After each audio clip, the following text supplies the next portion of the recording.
Ladies and gentlemen, degenerates, gamblers, college basketball fans, anybody I might have left out, far and wide.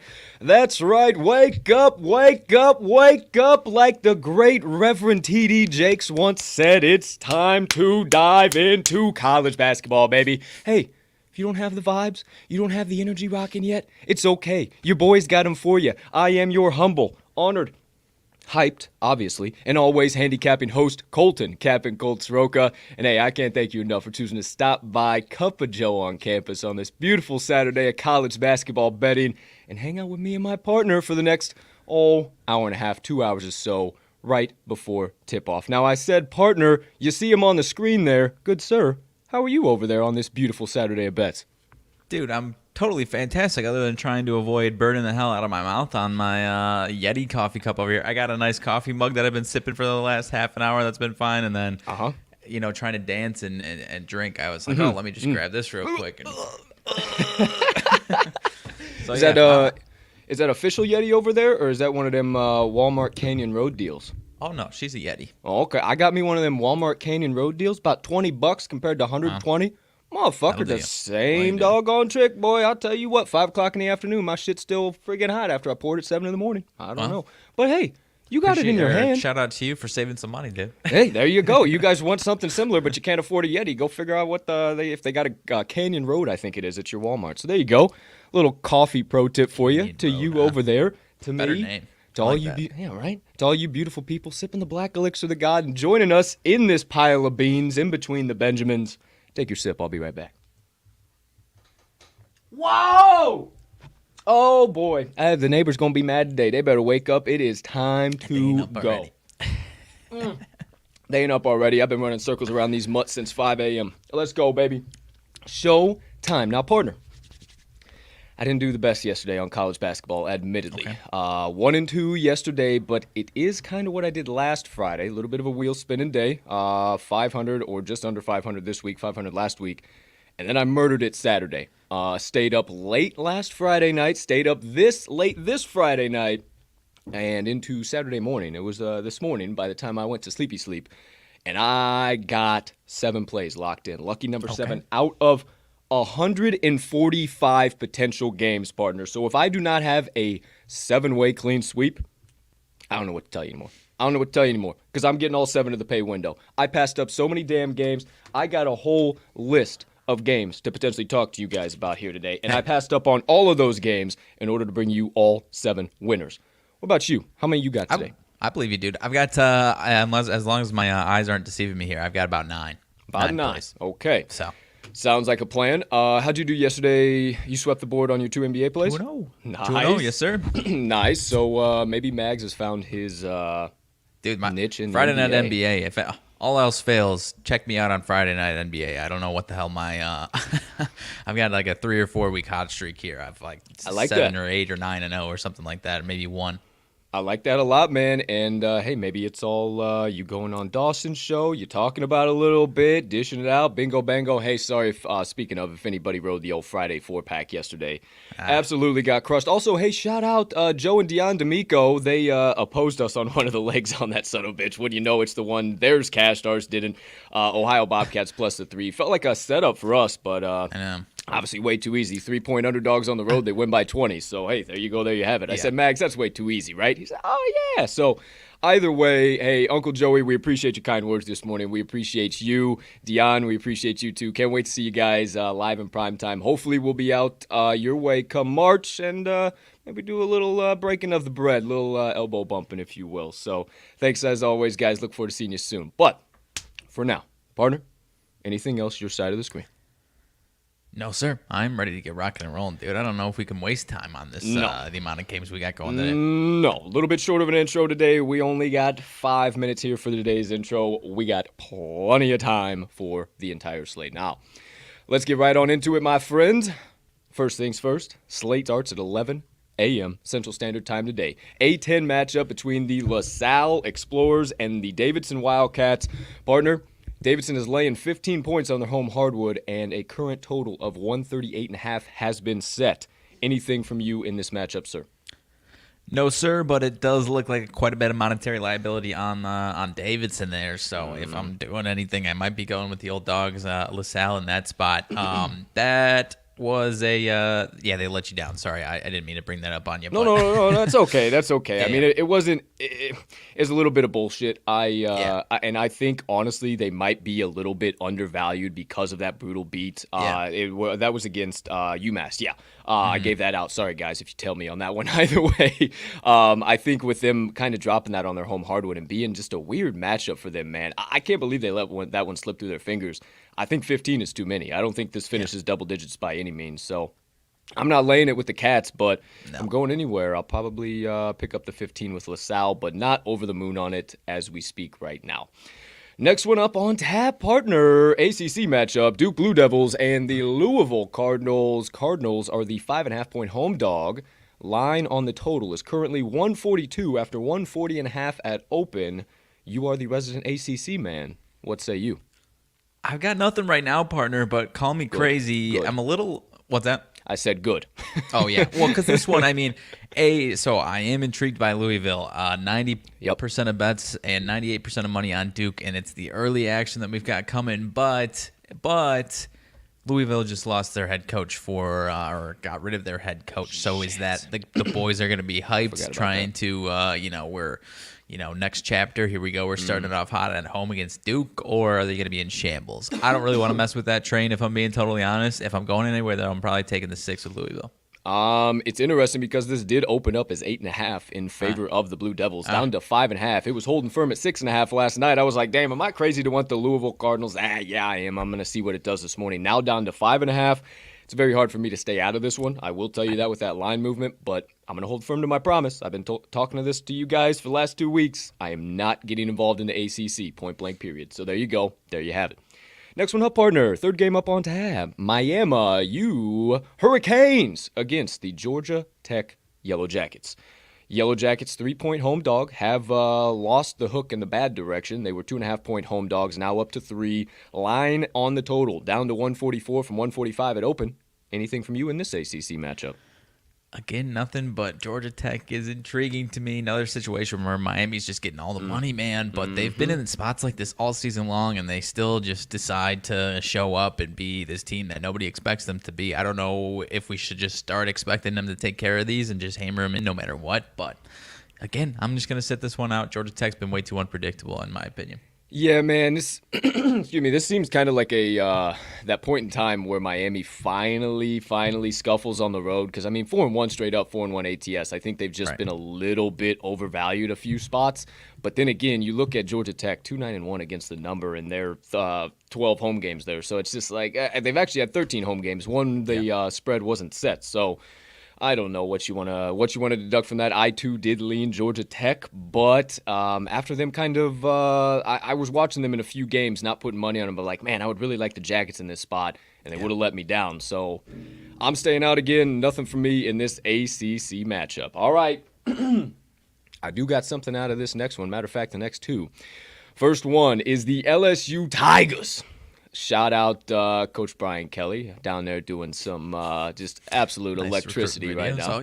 Oh, absolutely. No question about it. And he's doing that on purpose because then everybody loses their fucking minds on Twitter. What is fucking Brian Kelly doing? Then every fucking recruit in the entire world sees how fucking sick it is down there and how much they want to You guys really need to start whatever. No big deal. Keep doing what you're doing. Keep doing what you're doing. First game, Louisiana State Tigers against the TCU Horned Frogs. Partner, you got anything out of this matchup? Game matchup? No, but I know you do. Same thing? All right. The TCU Horned Frogs, 3.5 home puppy dogs. I don't think that I want to see where it's at across the market right now. Let me go. Yeah, it looks like it's up to 3, but I'm not really worried about that because, my friends, that is the LSU Tigers are kind of, not a public side, but enough of a public side where they should be moving up a lot more than that, not just a hook. And I'm just not buying it here today. Point blank, period. I think TCU as the home dog is the side you want to back. No bones about it. Now, I would typically be all over the Tigers. You've seen me back the Tigers in this spot time and time again. And I wrote last night, I said, I think this is going to turn out to be a public play, and I'll be damned if it already isn't. It dropped down to 2.5 for a good majority of time last night. Now it's just back to where it opened at 3. So I'm not really worried about it. It looks like somebody dropped a bag on LSU, and really it's just a lot of severe monetary liability and not really a sharp side. Sticking with those Tigers, 2-3 straight up, 3-2 ATS on the road this year. So they've been able to cover, but they just really haven't won just convincingly on the road. I mean, 2-3, and now you're going to make them favorites. I'm not buying it there. They've only covered 2 out of their last 5. They're really scuffling right now. And not to mention, they're still without Xavier Pinson, and now it looks like Darius Day isn't going to make the trip here today either. Even if he does, he's not going to be at 100%, and that is going to be a massive hit on the Tigers' offensive side of the ball. Now, for the Horned Frogs, I think they finally found themselves before it was way too late and they had no shot left in the Big 12, because all of a sudden now these sons of bitches have a shot out of nowhere, and I can't even believe it when I was looking through it last night. 7-3 straight up on their home hardwood, 3-4-2 against the number. They're overvalued in this spot, or undervalued in this spot, point blank period. They've covered 8 out of their last 10 games, and they've won 7 out of their last 10 straight up. And they've been underdogs multiple times in those games. I see the hustle stats being really key here today. Obviously, the books think that too, with them setting a spread this tight against a ranked team and an unranked team in college basketball. Turnovers are going to be pretty damn even. I think TCU might even win it, but the rebound department is really where I'm looking. TCU 4th in offensive rebounding percentage. They're averaging about 12.9 a game. LSU 37th on the offensive glass, averaging about 10.6, but the defensive side is what really trips my trigger here. 54th defensively per KenPom for TCU and 166th per KenPom for the Tigers. Not to mention, they're pretty damn similar as far as height, but TCU's got a good amount more depth that they'll be able to lean on here today, especially on their home hardwood. But you don't believe me, my friends. For the first time here today, you know I love them. Believe the trends. LSU 1-4 straight up their last 5 versus a Big 12 opponent. 5-1 ATS their last 6 Saturday games are the TCU Horned Frogs. 4-1 ATS their last 5 as a dog. 4-1 ATS last 5 versus a team with a winning straight-up record. 4-1 ATS last 5 versus an SEC opponent. 7-2 straight up their last 9 home games. And if you look, pretty doggone low total here. Kind of looks like one of them TCU totals. I think this is going to be a shootout on their home hardwood, and I'm going to take every point the books are willing to give me with the anticipation they might win this game outright. Give me the TCU Horned Frogs plus 2.5, plus 3. Cool with whatever they give you, honestly. I think it's a little fugazi line movement here today. I like it, my man. Thing I like the most, is what you said about the total at the end there, dude. 100% screams TCU total, right? I mean, LSU is typically 130 at the lowest, if not in the 140s. So I like it, man. Much faster pace is LSU, so I like it, dude. You see it now in the ticker, the first official play from the TTL crew, both either me or Mags. TCU plus 2.5. All right, let's keep it moving, keep it grooving. Next game up on tap. I've been waiting to go back to these boys so bad, partner, and I am so happy with what I have seen this morning. We're going to the matchup between the Georgetown Hoyas and the Butler Bulldogs. The Bulldogs, minus 5.5 point home favorites. Oh my gosh, can we finally back them now? The total right now at 139 from open at 140.5. Potentially a shootout coming up on tap here in the Big East. What say you, partner? My man, again, I know you got something going on here. I didn't want any part of either of these teams, if I'm being totally honest, but I don't hate what you got going on here. I cannot wait to tell you about this, and I bet you'll be in the boat with me once I do. Okay. Now, I'm not superstitious. I'm just a little stitious. So that previous play was the Big 12 SEC mashup bookie murderer. Okay. Now this is kind of the start of the Big 12 SEC challenge, but that one's called the mashup murderer. Okay, we got some that are Big 12 and SEC challenge. I'm not stupid. I know what it is. I gotta make up names along the way here. So this one is called the Big East Bookbuster. Okay.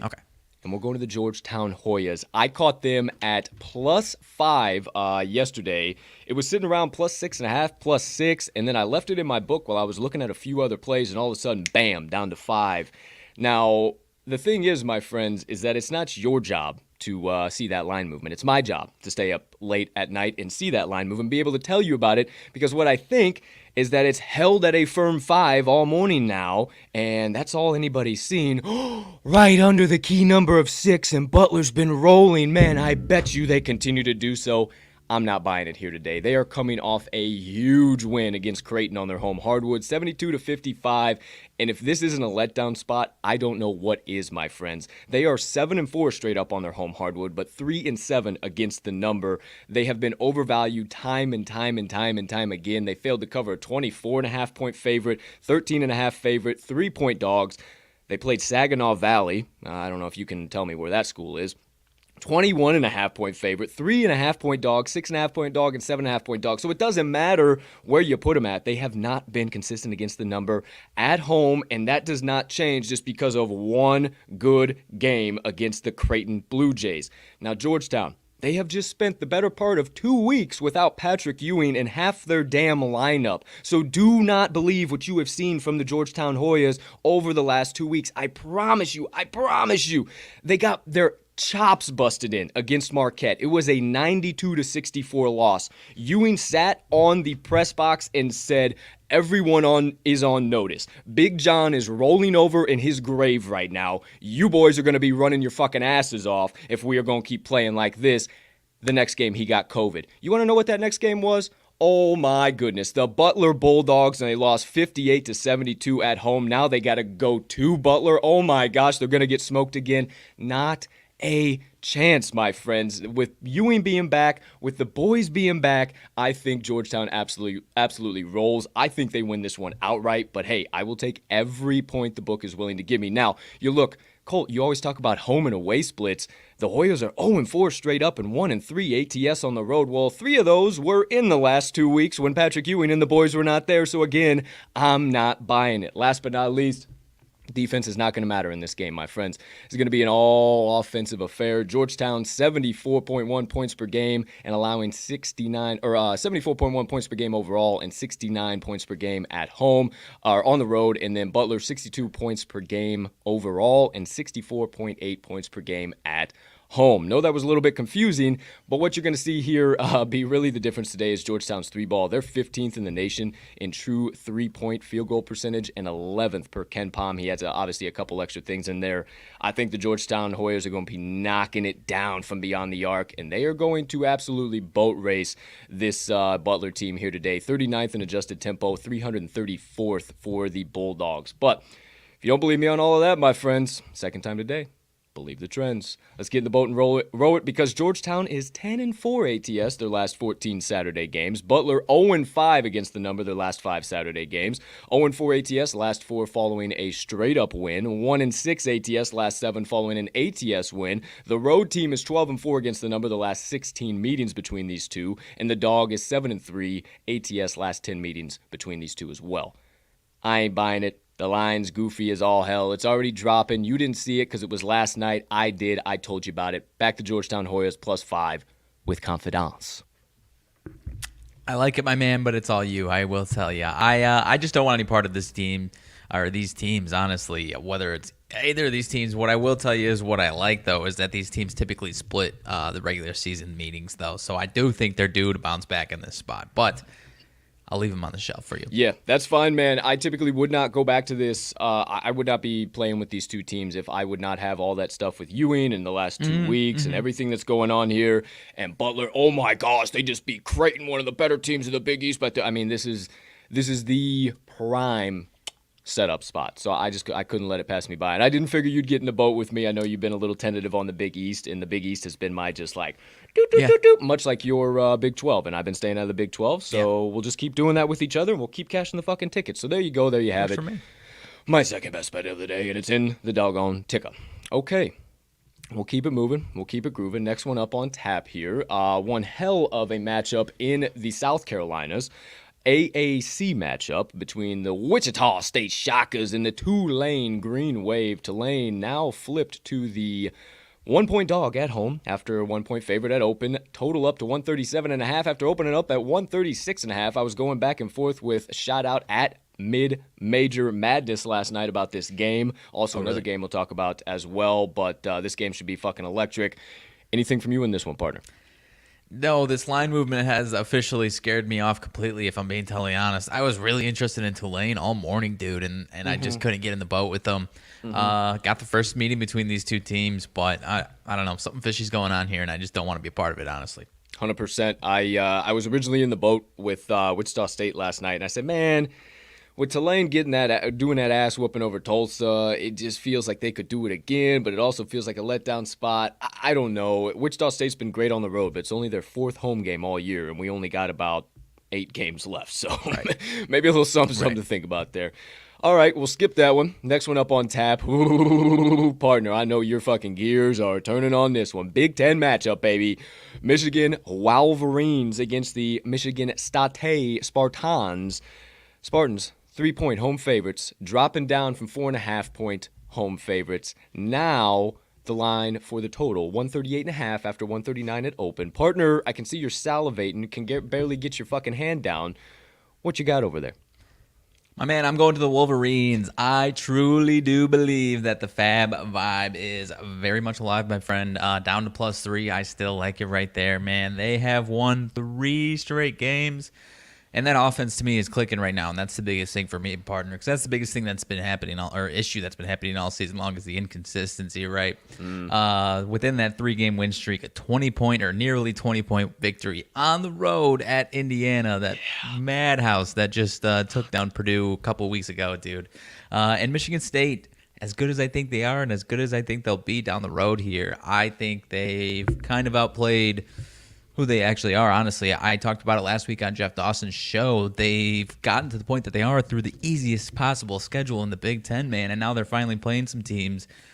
One at Wisconsin, that was impressive, but then they go to Illinois without Kofi Cockburn, who has not looked good at all without Kofi Cockburn, and they lose. Their offense struggled mightily, man. So I think Michigan's offense is back. I think they're going to be rolling again. Tough to win on the road. That's really what concerns me in this matchup. But I think they at least keep it close, if not get this one down outright. So I love the points backing here. Michigan 25-10-1 last 36 following an ATS loss, and Michigan State 1-4 last 5 as a fave, my man. Give me the Michigan Wolverines plus the 3. Love that line movement all the way down there, dude. No doubt about it. Yeah, I was trying to find a reason to get in the boat with the Wolverines, but I just couldn't find it last night, and was just a little scared of Sparty, but you just got me convinced, dude. I'm all, especially after that. No, especially after that win at Indiana. I didn't. I just didn't put 2 and 2 together there, especially as 7.5-point dogs. Hey, shout out Tony Sparks. Saw you like the post here this morning, but also our resident TTL faithful, biggest Michigan Wolverine fan there is around out there. So we're backing your boys today. Ride with Mags if you're riding with him. Michigan Wolverines plus 3. You see it down there in the ticker. Smells like victory, baby.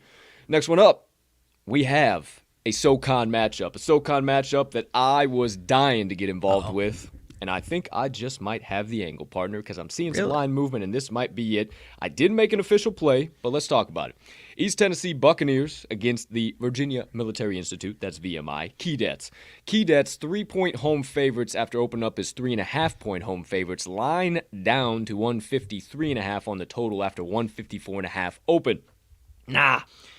VMI, severe public side, as much as you can be a public side in the SoCon. 79% of bets, 95% of consensus money as well, yet they have lost the hook in the wrong direction. Now, I said, why the hell are the Buccaneers dogs, man? Why are they dogs? Oh, they just dropped fucking 2 to UNCG and Citadel, 2 that they probably shouldn't have dropped. Okay, that makes sense, but wait a minute, now they're going on the road. What the hell is going on here? It doesn't make sense.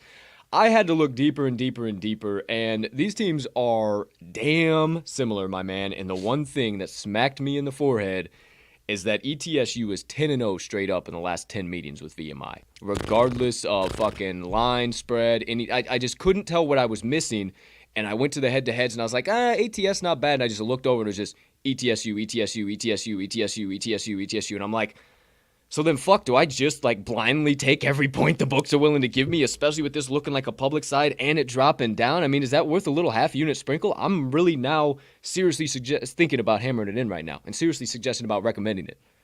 I would say, I think so, man, because I'm trying to, you might know already a little bit better than I am. This is SoCon. So I guess what I'm looking right now is The only time that really worries me, that type of streak, is when the team that is the wrong side of the streak is now this big bad, like, oh, this is our year type stuff. And I don't think that's the case with VMI, right? Like no.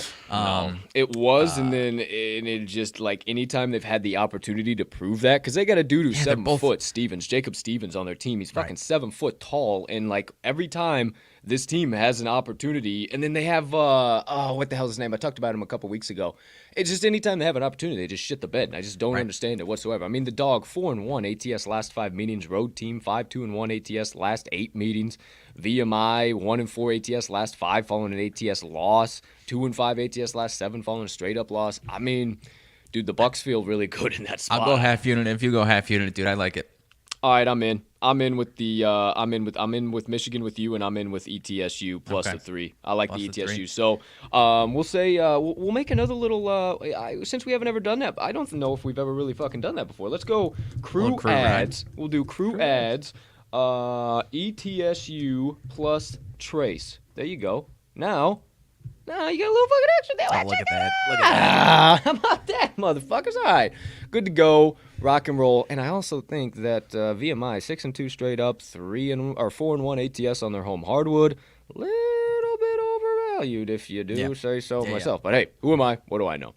There you go. There you have it. We're taking ETSU plus the 3. Next one up, another SoCon that I wanted to get involved with, but I told you I went to the well one too many times. Too fucking big.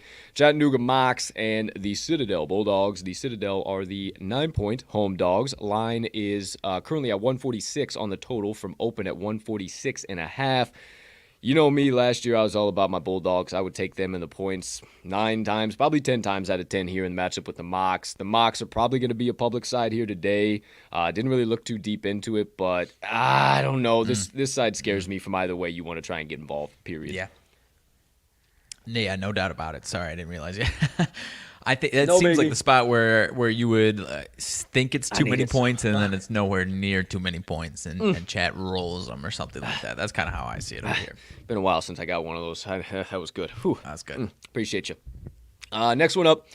Sunbelt matchup. Me and you both haven't really been tapped into the Sunbelt all too much. My Chance, though, not the same as the football team by any means. Coastal Carolina against Arkansas State.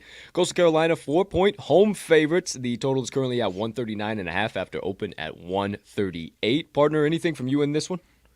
No, sir. Looks like Arkansas State would be the spot if I had to play something, but I got nothing there. Yeah, this is kind of more my side for sure. I would lay the 4 with the Chance, honestly, if I had anything, but with the line movement and all that's going on, and now me and you are on opposite sides, that's even more reason, hey, stay the fuck away. So there you go. There you have it. Next one up, Lafayette and Army. Army is a 6.5-point home favorite, just about the only place that they can cover, but I don't have enough yones to back them there at this number. 139.5 current total. Nothing from me in that matchup. I got really no staunch opinions, especially with that line. Definitely not. Next one up. I got one out of it. Uh-oh. Another Big East matchup. We got the Xavier Musketeers and the Creighton Blue Jays, my friends. Partner, you got anything out of this one? No, sir. I was interested in taking the side you're taking, so I'm interested to hear what you got, dude. Let's go, dude. Just so everybody's on the same page, Jays are currently the 1.5 home dog, and the total is at 137.5. Now, my friends, once we have filled the bankroll a little bit with those last 2 plays, now it's time to amp it on up. I'm sure you're feeling the caffeine starting to flow by this time now. Maybe the sleep's starting to knock out of the eyes. This is the Big East Electrifier, my friends. It's a shocking experience, I will tell you, to be backing the Xavier Musketeers. -1.5. Hell in a Cell is all the way back, baby. And there's a few things in this life that you just simply don't do. And bet against Hell in the Cell and Travis Steele is one of them, especially as we get only a few weeks out now. I will remind you, it may seem longer, but 6-8 weeks really ain't that long from tournament time. And this is a tournament team this year, point blank, period. Now, you look at Xavier. Oh my gosh, Colt, they've lost 3 straight games overall. What are you, or 2 straight games back to back. that's the thing. I said 3 straight. I don't see them losing 3 straight games, point blank, period. The 2 games they just lost were against Providence and Marquette, the 2 best teams arguably right now in the Big East. And I just talked about Creighton. Everybody's talking about this big bounce back spot after they just got kicked in the teeth. I just talked about it, 55-72 at Butler on Wednesday. And I say, au contraire, partner, you okay over there? What the fuck you got going on, dude? Blowing your nose and all on the fucking map. I say au contraire because they have lost back-to-back games one other time this year. You look at it, Creighton, oh, there's no way they're going to lose another back. They did one other time this year. They lost to Villanova. Care to take a guess who their second game they lost to in the back-to-back was? The Xavier Musketeers. It is the exact same spot they find themselves in against the exact same team. I couldn't believe it when I saw it. I said, wow, what a coinky-dink. But you don't believe that? What I got cooked up? Here's a couple of key stats for you. Now, overall rank blew me away. Xavier 24th overall compared to Creighton's 59th overall per KenPom. 35th in AOE for the Musketeers and 37th in ADE. Creighton comes in at 94th in AOE and 43rd in ADE. Now tempo also huge. The Musketeers are going to boat race the Blue Jays here today. 82nd in adjusted tempo per KenPom for Xavier. 203rd in adjusted tempo for the Blue Jays. Not to mention, you know I love my hustle stats in close, tight conference games like this. I think Xavier wins the rebounding battle and the turnover battle. Xavier 117th on the offensive glass, 33rd on the defensive glass per KenPom, 114th for the Blue Jays offensively, 150th defensively per KenPom as well. And then the turnovers, 119th offensively for Xavier, and then 171st defensively. You say, that's not the best. Well, watch your socks fly off. Creighton, 329th offensive turnover percentage and 305th in defensive turnover percentage per KenPom. So I think Creighton runs away with this one, or Xavier runs away with this one. I apologize. Do not back Creighton. Xavier's running away with this one. It's coming down to the hustle stats. It's coming down that they are the better team, and they are due for a big rebound here. Not losing 3 straight, and I see Creighton losing back-to-back games. But you don't believe me? Believe the trends. Xavier 14-5 straight up their last 19 overall, just a little bit of a scuffle, and 8-4 ATS last 12 meetings with the Blue Jays. I think they take care of business by at least 4 points here today. Back to Musketeers, Hell in a Cell, CC John Rothstein, now part of the FanDuel family. Look at this guy. I didn't know jack shit about betting the other day. Now he's tweeting about -1.5 in money lines like he's just fucking Vegas Joe or something out here. So there you go. There you have it. Xavier -1.5. My man, I do like it. I mean, we did just say I'll stay out of the Big East, but I'll stick to that word. But I do like it, honestly. I do. Yeah, this one. I mean, honestly, I put both of my Big East plays today like on the same level. Like I love Xavier as much as I do Georgetown as well. So back both of those with confidence, my friends, and especially back Hell in a Cell with confidence. They are not scuffling today, boys. Okay, next one up. We got a little bit of a Patriot League matchup. American Eagles and the Navy midshipmen. Partner, I know you're interested in laying the 15 with the midshipmen, right, on their home hardwood. Give me those 15, dude. Okay, for sure. Absolutely. Yeah, I got nothing in this one either. Total 127.5. Stay at for the both of us. Hey, next one up. Bad home court, dude. Come on, give me the 15. The worst home court advantage in all of college basketball. 358th out of 358. How about that? Florida Atlantic, the Owls against the UTSA Roadrunners. Meep. The Meeps are 7-point home dogs and line currently at 137.5. Anything from you, partner? No, sir. Out of my wheelhouse. Or total. All right, for sure. Pretty much out my wheelhouse right now. UTSA has been not worth a damn, but FAU can't cover shit on the road, so stay out of that one per me. Next one up. High Point.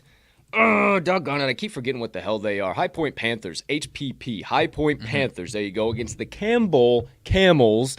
And typically I'd be in to lay the 7.5 here with the Camels, but they just been a little weird as the old favorites this year. So I'm going to stay away from this Big South matchup. Not your cup of tea, partner, I know, so I won't even ask you. Next one up on tap. Hey, anytime we get an opportunity to talk about them, baby. Illinois State University Redbirds against the Northern Iowa. Fuck 'em, Panthers.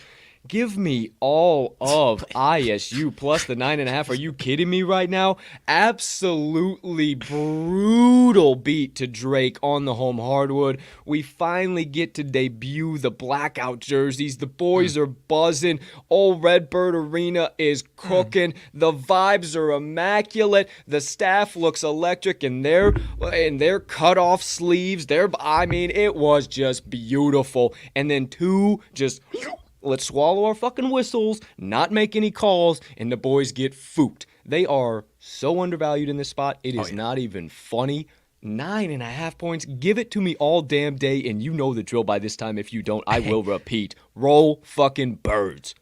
Roll damn birds, dude. I actually, trying to be as unbiased as possible, I actually would take the birds if I actually could, dude. UNI just is so overvalued in this entire year. 2-7 ATS at home, 2-10-1 to the number as a favorite, dude. Give me a break. Yeah. This is brutal. I know we're biased. I know I'm being a jackass, but in all honesty, if I could, I would take Illinois State for sure. So roll birds. There you go. There you have it. Roll birds.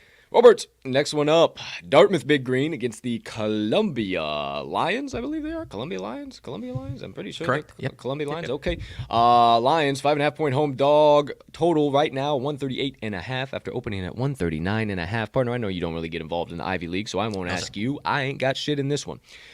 American East hasn't been as good to me this year as it has last year. This one seems like a setup and a half for the UMBC Terriers, who a 1.5 road favorite against the Binghamton Bearcats with a C, not the Bearcats with a K of Sam Houston State. Total right now 141, so pretty classic American East total. I think this one's probably going to be like a 78-72, 78-74 kind of matchup, but I don't know who wins this one, and clearly the books don't either. So no. I think it's a little bit of a setup for UMBC with their brand name and not many people knowing about Binghamton. So if you want a little action, a little extra, like, fuck, I need one more parlay leg, I need one more something, like, be who you can afford to be, don't be goofy. But hey, UMBC, maybe worth a little ad there, sure. Laying it, or maybe just even on their money line too. I like them definitely in that spot. So, moving right along. Oh, I like the Penguins of Youngstown State against the Milwaukee Panthers, but not laying 6 points. I love Youngstown State as dogs, man. They are a great underdog team, but they are just not good as favorites. However, the doggone Milwaukee Panthers have been a dumpster fire and a half, dude. And I don't know if it was our fault showing up on their campus a few months ago, perusing around. Maybe we fucked their system, whatever they had going. Our apologies if so, but they've been bad. However, I'm not interested in backing the Penguins as favorites. If they were 6 point dogs, give me all of it. Give me all. Yeah, seriously. These matchups, I'm just looking back. Last 5 have been within 5 points in themselves. Youngstown State, this might be one if you're looking for another money line parlay. Yeah, no, I don't know. Be who you afford to be, but I'd go Youngstown State money line at the very least. Most def. Okay. ACC matchup. Next one up. North Carolina State Wolfpack. Don't give up. Don't ever give up. Shout out Jimmy V. Any opportunity. And the UNC, it is the battle of all battles, the North Carolina Tar Heels at home. Tar Heels 7.5 point home favorite. Seems pretty right to me, but it has dropped down from 8.5 at open. Total has held firm at 150 from now since open. Partner, anything from you in this ACC battle? No, sir. I'm going lay it or don't play it is my personal opinion, just the way UNC's been playing at home the last couple of weeks, but it still is just a couple too many points for me to be interested in it. I agree with you 150%. Before we move along, I got to update the old banner here real quick, but yeah, I would definitely say lay it or don't play it with that one, because yeah, UNC has just been a wagon. Not very good. No, not very good as of late. So there you go. There you have it. I'll add that. All right, now we're back in business. All right, here we go. Keeping it moving, keeping it grooving. Holy shit. I was wondering if I'd be able to get involved in this one. I was kind of interested, but the Maine Black Bears against the Vermont Catamounts. Catamounts laying 25 points on their home hardwood. I got no interest in that with it being that high. 7-0 straight up and 5-1 against the number on their home hardwood, though, for the Catamounts. Vermont basketball, very cool. Shout out. We'll see. I think they'll probably cover that, but I'm not going to get involved at that. Last year, 18 and 17.5 point spreads for Vermont's favor, and they won it by 35 and by 28. So lay it or don't play it, for goodness sakes. Good for freaking sure. There you go. There you have it. Okay. Now, partner, would I be the mid-major king if I just came to this doggone show and gave you Big 12 and Big East and fucking SEC plays? I guess not. No, I would not. So the next game up on tap is one of my favorites as of late, Ooh. the old Colonial Athletic Association. We'll go to the matchup between the Drexel Dragons and the Lsu Tigers.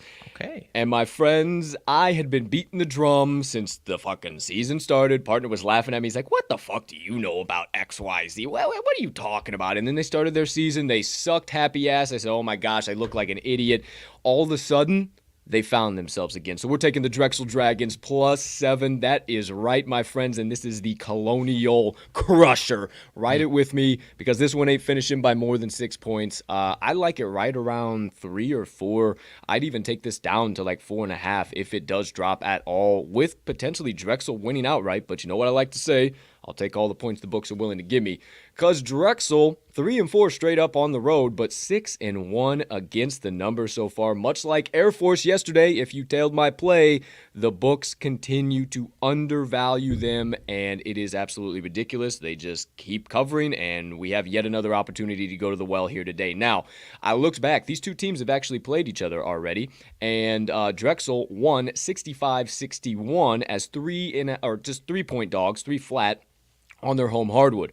Now, you might say, oh, its total's going up. Holy shit. Oh, my gosh. I really don't think Towson's home court advantage is going to be worth 3 points because they're 278th in home court advantage per KenPom, and they just had their last matchup delayed with Delaware because they had unsafe court conditions, and there was some shit going on there. So I'm not buying that nonsense, not to mention the sixth man for Drexel, the dude who I was banking on this year showing up and just has not yet, Amari Williams. He's back. Did not play in the last game against Towson. He averages 8.4 points per game. Look for that to go way up by the end of the season, up in those double digits. He was out again against Towson on the 3rd of January, and I think, man, he is an additional factor they need on both sides of the ball, and he is really going to be a name you need to watch out for here today. Towson, I just told you about their home court advantage, or lack thereof. 7-2 straight up, 5-4 against the number at home, overvalued as hell. And then also Terry Nolan, 4th leading scorer for the Tigers, 10.4 points per game. Looks like he's going to be out, and at the bare minimum, he is going to be questionable, so he's not going to be 100%, and if Terry Nolan's not 100%, it is not going to be good, because not only is he an offensive threat, he is a huge defensive threat, and he would be a guy probably lining up on Amari Williams, so a little something to think out there as well. This whole tempo thing is one thing that really jumps off the board at me as well. Drexel does play a little bit faster. Towson likes to slow things down, and I just don't think that's going to work for them today. Drexel 196 in adjusted tempo, and Towson 314th in adjusted tempo. And while Drexel is able to kind of keep that pace up, I think they're able to do that because they have plenty of depth. They are 59th in bench rating per KenPom, 220th for the Towson Tigers. So I see the Tigers getting a little bit tired. The Dragons continuing to roll all day long and getting us a cover at the bare minimum. I see this going down to 6 across the market right now, and I caught it 7 last night. But hey, you don't believe me? Believe the trends. Drexel 4-1 ATS last 5 overall, 4-1 ATS last 5 as a dog, 7-1 ATS last 8 on the road, 4-1 ATS last 5 as a road dog, 7-2 ATS last 9 Saturday games, 8-3 straight up. That's right, their last 11 versus a Colonial opponent. And Towson 3-8 ATS last 11 Saturday games and 1-7 against the number. Their last 8 home games versus a team with a winning straight up road percentage, I know that's a mouthful, of less than 400. You clearly know that is what the old Drexel Dragons are. I think they come out and ball. Shout out my girl. She just keeps all of a sudden popping up in all of our shows now. At Parlays for Days 1 on Twitter. So we were lining up on this play. Let's get it to the fucking pay window. There you go. There you have it. Drexel Dragons +7. I like it. I'll leave it to you, but I do like it. I love this one. This one jumped off. I said, man, I got to get involved. What is going on here? So yeah, I hope I got you guys convinced with all the injuries and shit, because it's going to be pretty doggone critical for the old Drexel Dragons today. So, added into the ticker, and now it is on there. Oh, shit. Shiitake mushrooms. We got technical difficulties. You're not taking Drexel. I'm taking Drexel. What the hell's going on here? You take it. Yeah, it's not what the hell. Yes, this is a parallel universe. Okay, here we go. Now we're in business. Bang. All right. Sick. Okay, back to it. Here we go. Keeping it moving. Keeping it grooving. Next one up on tap. SoCon matchup. Western Carolina Catamounts and the Samford Bulldogs. Catamounts, 4-point home dog. They are 4-1-1 against the number on their home hardwood, 5-2 straight up. Something to think about here. However, 2.5 points. This line did open up, so it is steaming up for some reason or another. The total continues to sit at 151.5. Partner, I know not your cup of tea. Nothing from you in this one. No, sir. Not really me either. I liked Western Carolina originally, but this line movement now has officially scared me away. 8-10 matchup.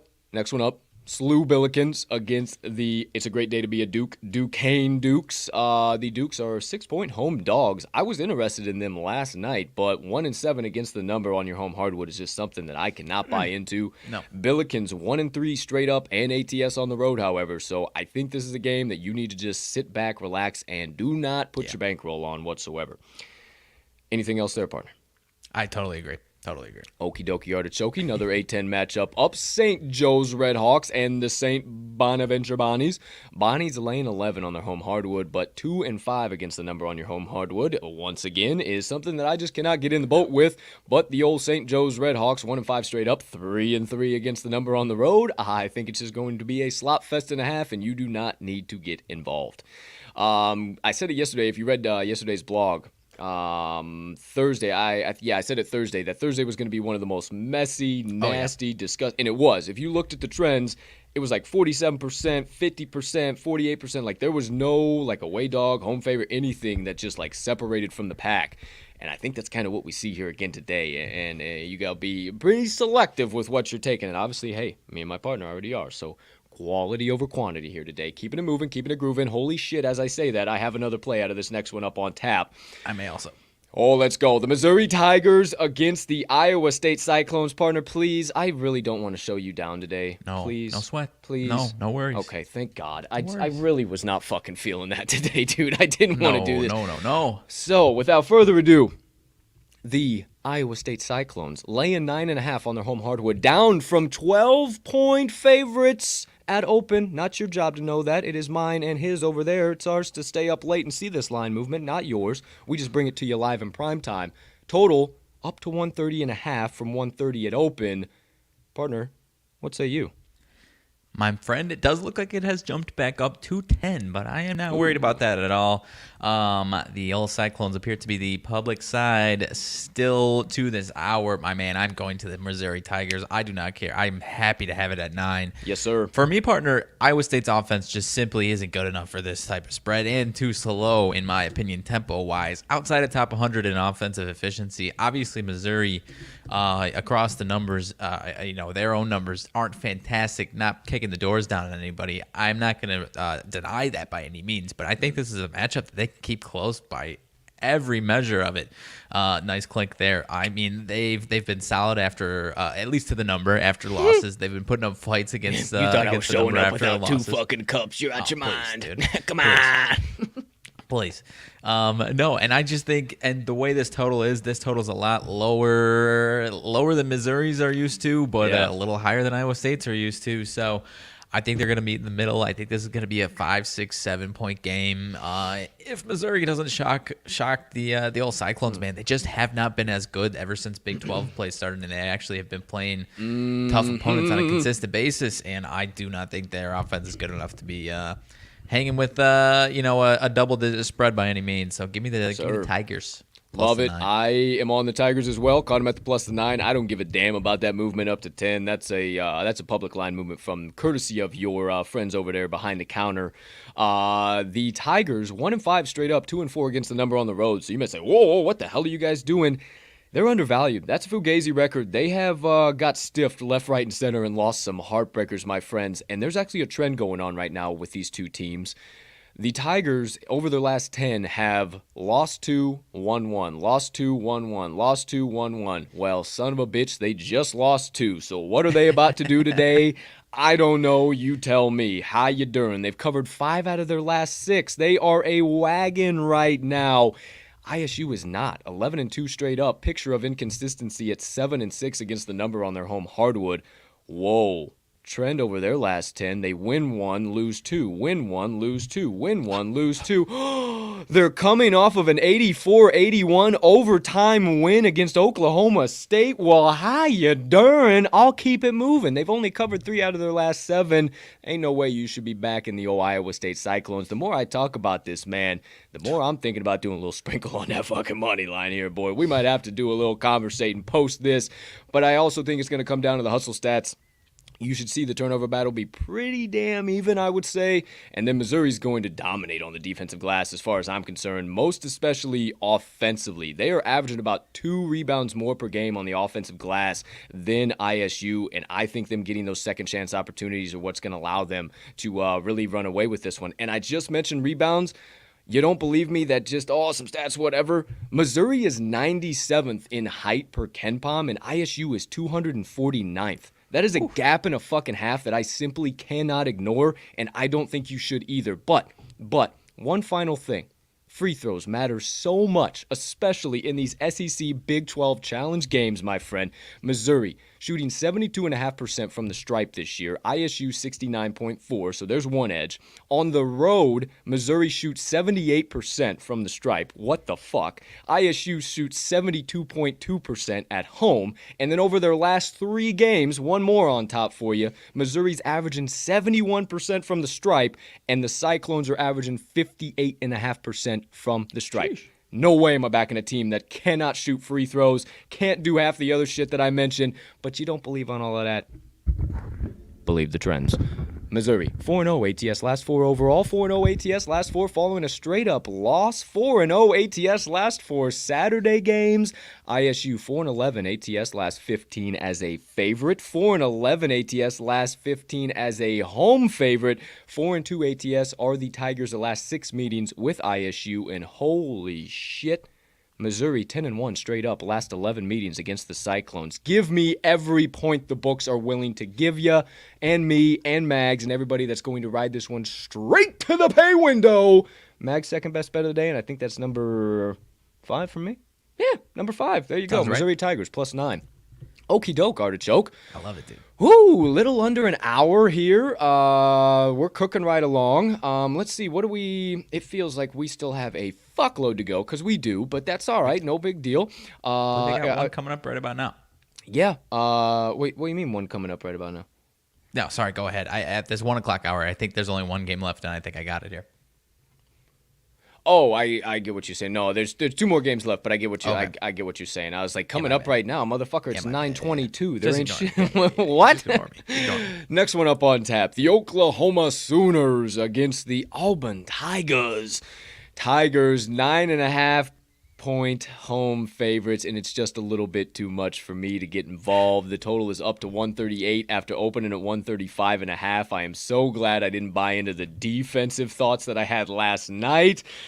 Partner, what say you in this Big 12 SEC matchup challenge tournament game, whatever the fuck it is? This was not the one that I was talking about. I don't have anything, man. I think it's too many for Oklahoma. I think they're too good to be catching that many. However, Bruce Pearl just got paid, and this atmosphere at Auburn has been off the damn charts, especially on a Saturday, man. Did you see it last Saturday? Obviously, that's as did I see it? It's going to get against Did I see it? Did I see it? Did I see it? Did I see it? Yes. Oh, of but course. as the number 1 team again on Saturday against another not ranked team, but still a big opponent, the place is going to be absolutely rocking. But yeah, it's just too many for me to take any side here. For sure, my man. I agree with you 150%, but I lean later. Don't play it in this one for sure. Pearl just got pizza paid, boy. Okay, well, the next one. I'm interested to see what you got here. I'm going to stay out of it. This was another one I was like, yeah, I could, but I think I got the 2 Big 12 SEC ones on tap. So I'm interested to see what you got here. West Virginia. It's a beautiful day to be a Mountaineer, wherever you may be, against Arkansas. Wupik-Sui laying 8 at home. 141 is the current total. Partner, what say you? I'm laying the points with Wupik-Sui, my friend, at home. I think they have regained some fire here, especially at home. And as much as I like what Arkansas is doing, I am all the way out on West Virginia, especially on the road right now, man. They are struggling. They have lost each of their last 4 and failed to cover all 4 of those games. 2 at home, 2 on the road. Very good Big 12 opponents.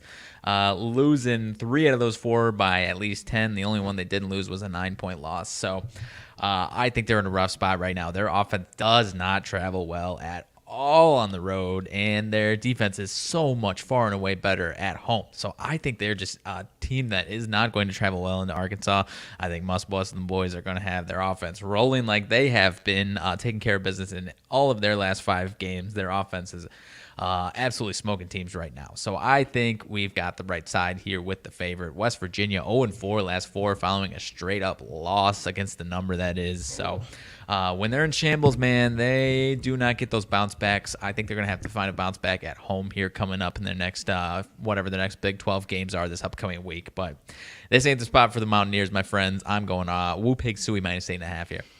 Yeah, you don't even have to question if I'm in on this one or not. You know I don't lay this type of fucking chalk. That's fine. I stay away from that. I think you're on the right side. Kind of feels like a West Virginia's burned us a half a dozen times now kind of play, and anytime I get in the boat on something like that, that's when that team smacks me right in the mouth. So I'm going to let you have this one and to lay it with the pigs. Oh, no. This is not good for me whatsoever. No, I didn't say you, my friend. You don't have to correct. I'm not saying you. I'm saying me. I'm saying me. In my position, I don't like West Virginia. In your position, it looks terrific. It looks beautiful. This is going right to the pay window. For me, I don't like West Virginia or Arkansas. I love your play. There you go. There you have it. Arkansas -8. You see it in the ticker. Okay, let's keep it moving. Keep it grooving. Yes, sir. Indiana Hoosiers against the Maryland Terrapins. Eesh. Oof. Per Jeff Dawson, the Maryland Twerps. 1.5 home dogs. Partner, this is your realm. 133.5 on the total. Anything say you? Feels like a trap for Indiana, right? But the Maryland Twerps is the key word there, and I just don't have the stones to do it, man. They've been in a spot a handful of times. They'll take care of it one time. They'll lose by 30 the next time. And I like this Indiana team. It does seem like that's way too good to be true, but I'm not going to get in try and figure out if this is a setup spot, if this is a fake setup spot. I got no interest. Keep me out of it.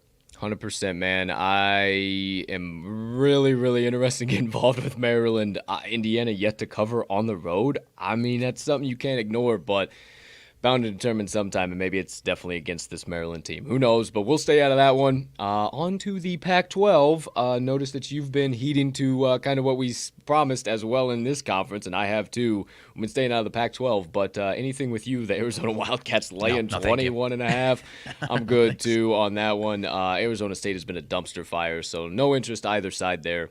Next one up, a little AAC matchup for you, partner. Temple Owls and the SMU Mustangs. Mustangs laying 10 on their home hardwood. Anything from your side of the screen?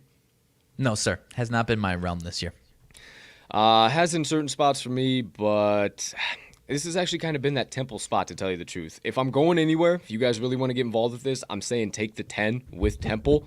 They are 3-1 straight up and against the number away from home. So just away. I don't know why I said it like that. Either way, they've been really sneaky in this spot, and they've covered a few Saturdays in a row now in this exact spot. So maybe a little something to think about, but I just, especially only down from 10.5 down to 10 now, be a little tentative. Mm-hmm. Next one up. Dixie State at Chicago State, a team that has been an absolute wagon to the over. Dixie State, total right now 146.5 from 145.5 at open. If I'm going anywhere, that's where I'm going, but we can't play this game because old Chicago State Panthers or Jaguars or Cougars or whatever the shit they are involved in this game, so can't bet on it. And they stink. They're bad. Bad. Real bad. Next one up, Rice at USM. Southern Miss, 6-point home dog, up from 5.5 at open. 140.5 is the current total. Up or down, rather, from 141. Anything from you on this one, partner? Nope, I got nothing on this one. Another team, 2 teams that just have not been at all under my radar this year. Okie dokie. We will keep it moving. Next one up on tap. The Middle Tennessee Blue Raiders and the Western Kentucky Hilltoppers, my friends, and the Hilltoppers are currently the 5-point home favorite, and the total down to 139 from an open of 141.5. Partner, anything from you, any thoughts in this matchup? No, sir, but I see your little face over here on one of these sides. Oh, you better fucking believe it, dude. Are you kidding me? Get out of fucking town. You better believe this is the Conference USA run away. By the time we get to this this play, my friends, we are going to be running away with all of the books' money, and they are going to be chasing their tails trying to figure out what fucking storm has hit them today. I feel like a broken record, and if you guys keep boo-booing me, hey, you're just throwing away free money. I don't know what you're doing, because we're taking the Blue Raiders once again, +5. They just covered for us this week. They won outright against Marshall. I've already seen some people say, well, them struggling a little bit against Marshall and really letting the... That was the whole point of that game. The spread was set at ±2.5. That was a D'Antoni shootout. That was the whole point of that game. Everybody was bought into Marshall, and nobody was bought into Middle Tennessee. The whole point was for that to be a fucking shootout and for them to barely win by 2. Like, they were the dogs. Like, people are out there talking like they were this 10-point favorite, and they really struggled, I think. No, they did. I just feel like a broken record, and I don't know what everybody's seeing, but what I'm seeing is that Western Kentucky is generating a shitload of monetary liability here this morning, my friends. They're hardly seeing any bets, but they have a 95% money market consensus on them right now. Somebody has dropped a bag, and it has gone up to 6 in some spots, held firm at 5 in some spots, and down to 4.5 in some spots. So I don't think the books know what the hell they're doing, and I think you should just take every point that the books are willing to give you with Middle Tennessee with the expectation that they're going to cover and potentially get the outright win. My friends, please, how many more times do I need to say this? Middle Tennessee has been building a squad to be able to compete in Conference USA for the last 5 years, and they finally have it. They're 4-2 straight up in conference play. That is number 1 in Conference USA East. They're playing Western Kentucky, who's 2-5 straight up in conference play. That's 5th in Conference USA East. So if they want to keep rolling, Middle Tennessee has to win this game today. So we don't need them to do that. We just need them to cover. So I love a team that's in a spot where they have to win to keep rolling, and we're getting a boatload of points with them. It's beautiful. They're 2-6 straight up on the road, but 5-2-1 against the number. They just lost a few heartbreakers, and that might be a case here again today, but I'm not worried about it. We don't need them to win. We just need them to cover. 9-3 straight up, 5-4-1 against the number are the Hilltoppers at home. Overvalued and inconsistent all year. Another spot for them. They're 1-3-1 against the number last 5 overall. Key ranking here as well.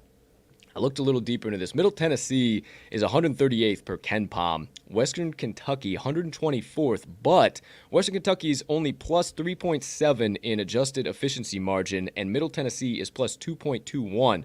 That's only a difference of 1, and we're getting 5 points here with them, boys. I mean, that is something you just simply can't ignore.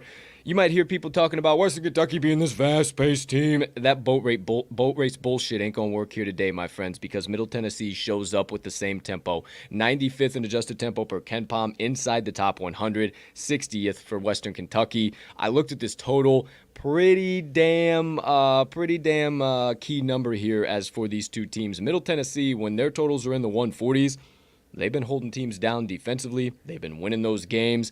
And when Western Kentucky sees totals in the 140s, they've been struggling offensively and been playing teams like Middle Tennessee and losing those games outright. So I think that's what we see here today. Middle Tennessee's defense is the big deciding factor in this matchup. But you don't believe me?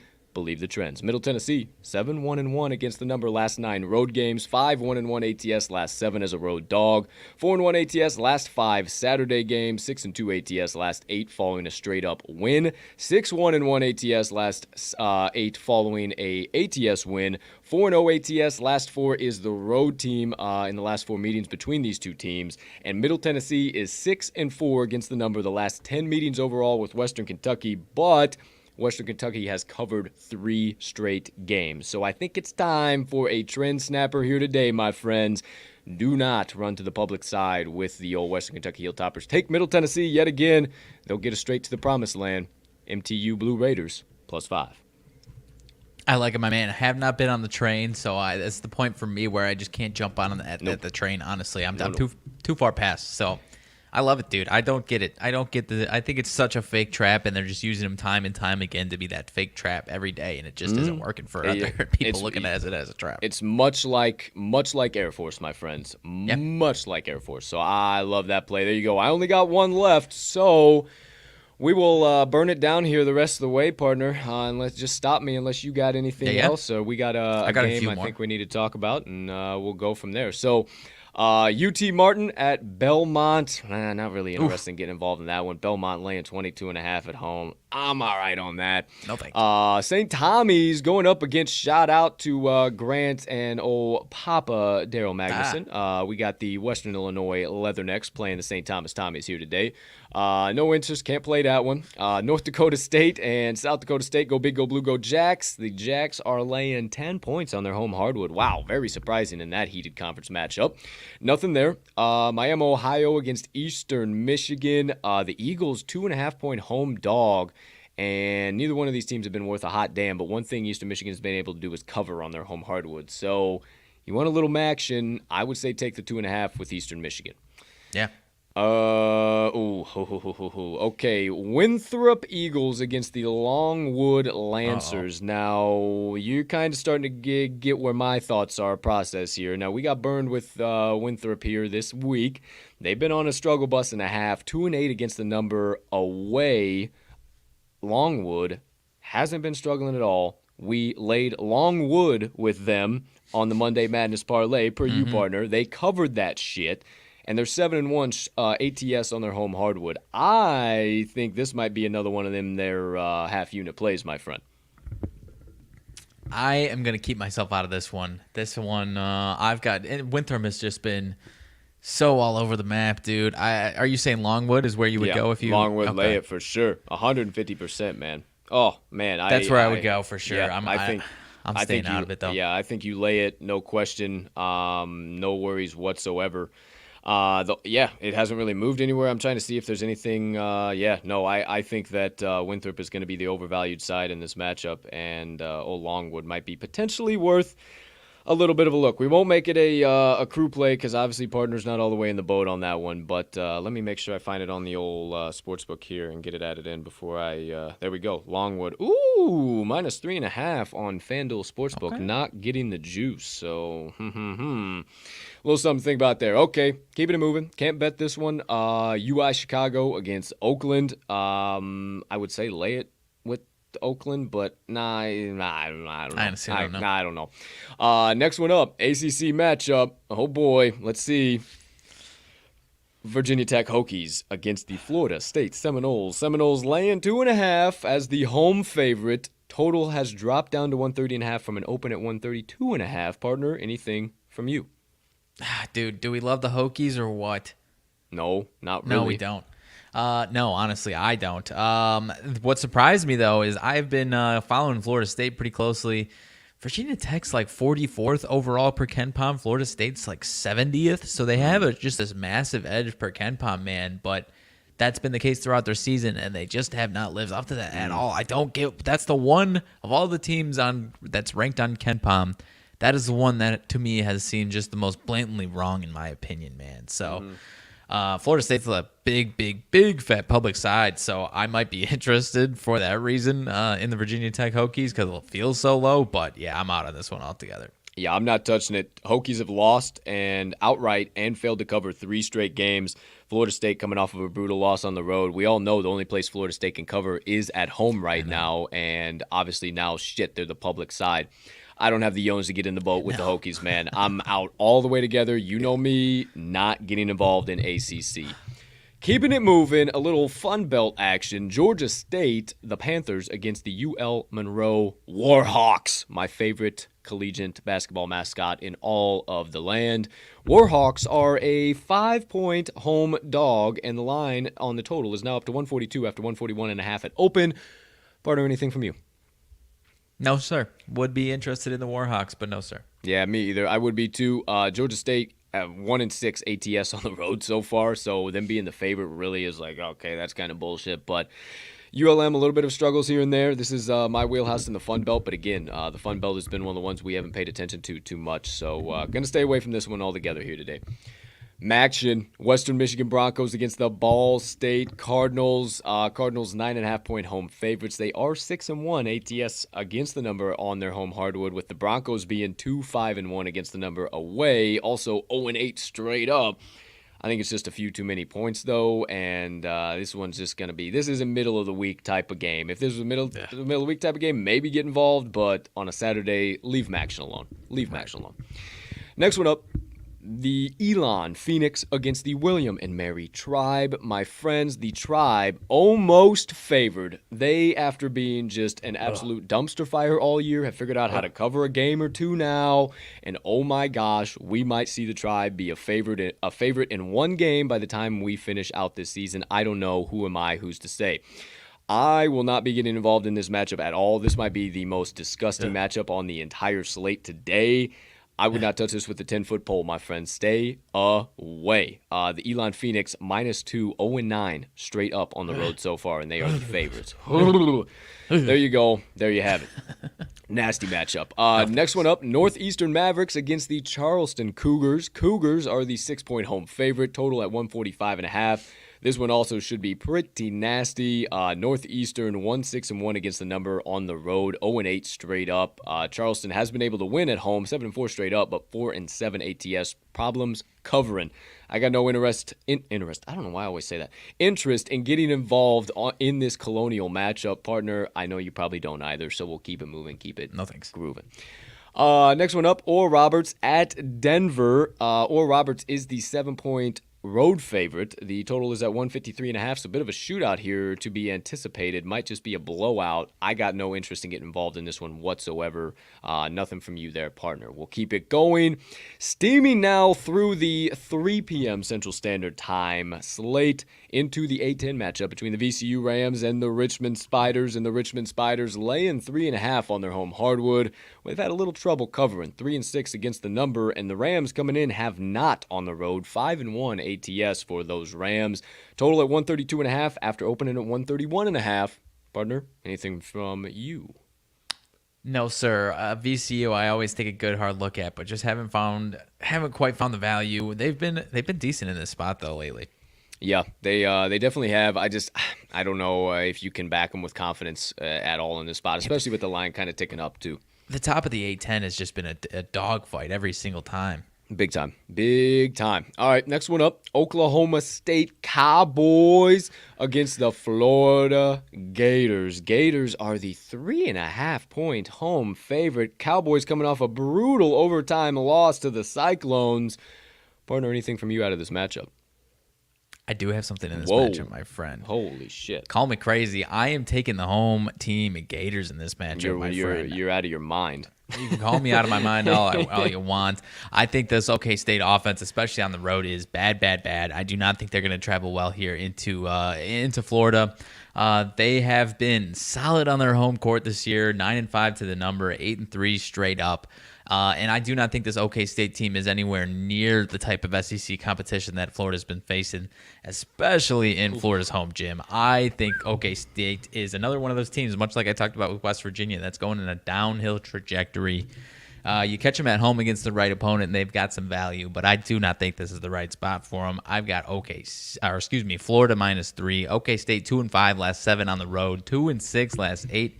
After a straight-up loss, I do not think they're in a good spot here today. I'm going the Gators -3. I do like it at the -3.5, man. You can make that face all you want, but I love it.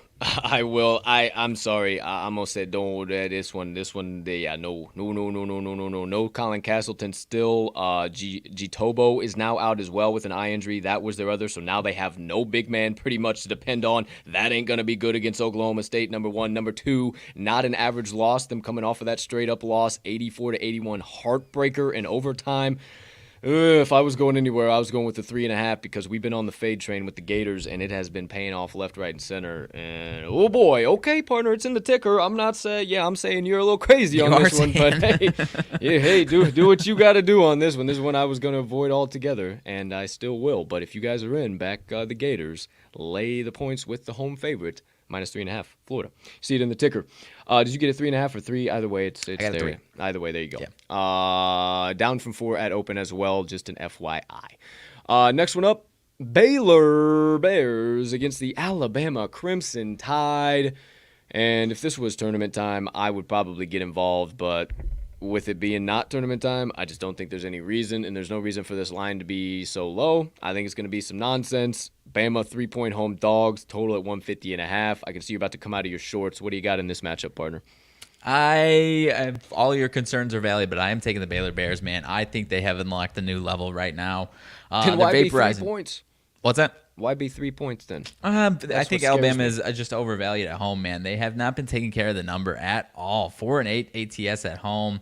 Even on the money line, 9-1 straight up, but Baylor 5-0 straight up on the road, 5-3 to the number. I think they, like I said, I just think they're at another level right now. I think they're playing like the best team in the country once again, and I don't think it's going to stop here today. 16-5-1 last 22 following a straight up win. When they're rolling, they're freaking rolling. 48-20-2 last 70 versus a team with the winning home record. And Bama 0-4-1 last 5 following a straight up loss. 0-4-1 last 5 on Saturday. They have been disappointing on Saturdays. It does concern me that it is a little bit low, but I think Bama's just getting a little bit overvalued on their home court. I think Baylor is rolling right now. Going to continue to roll all through the month and into March. So give me the Baylor Bears minus 3.5 over here.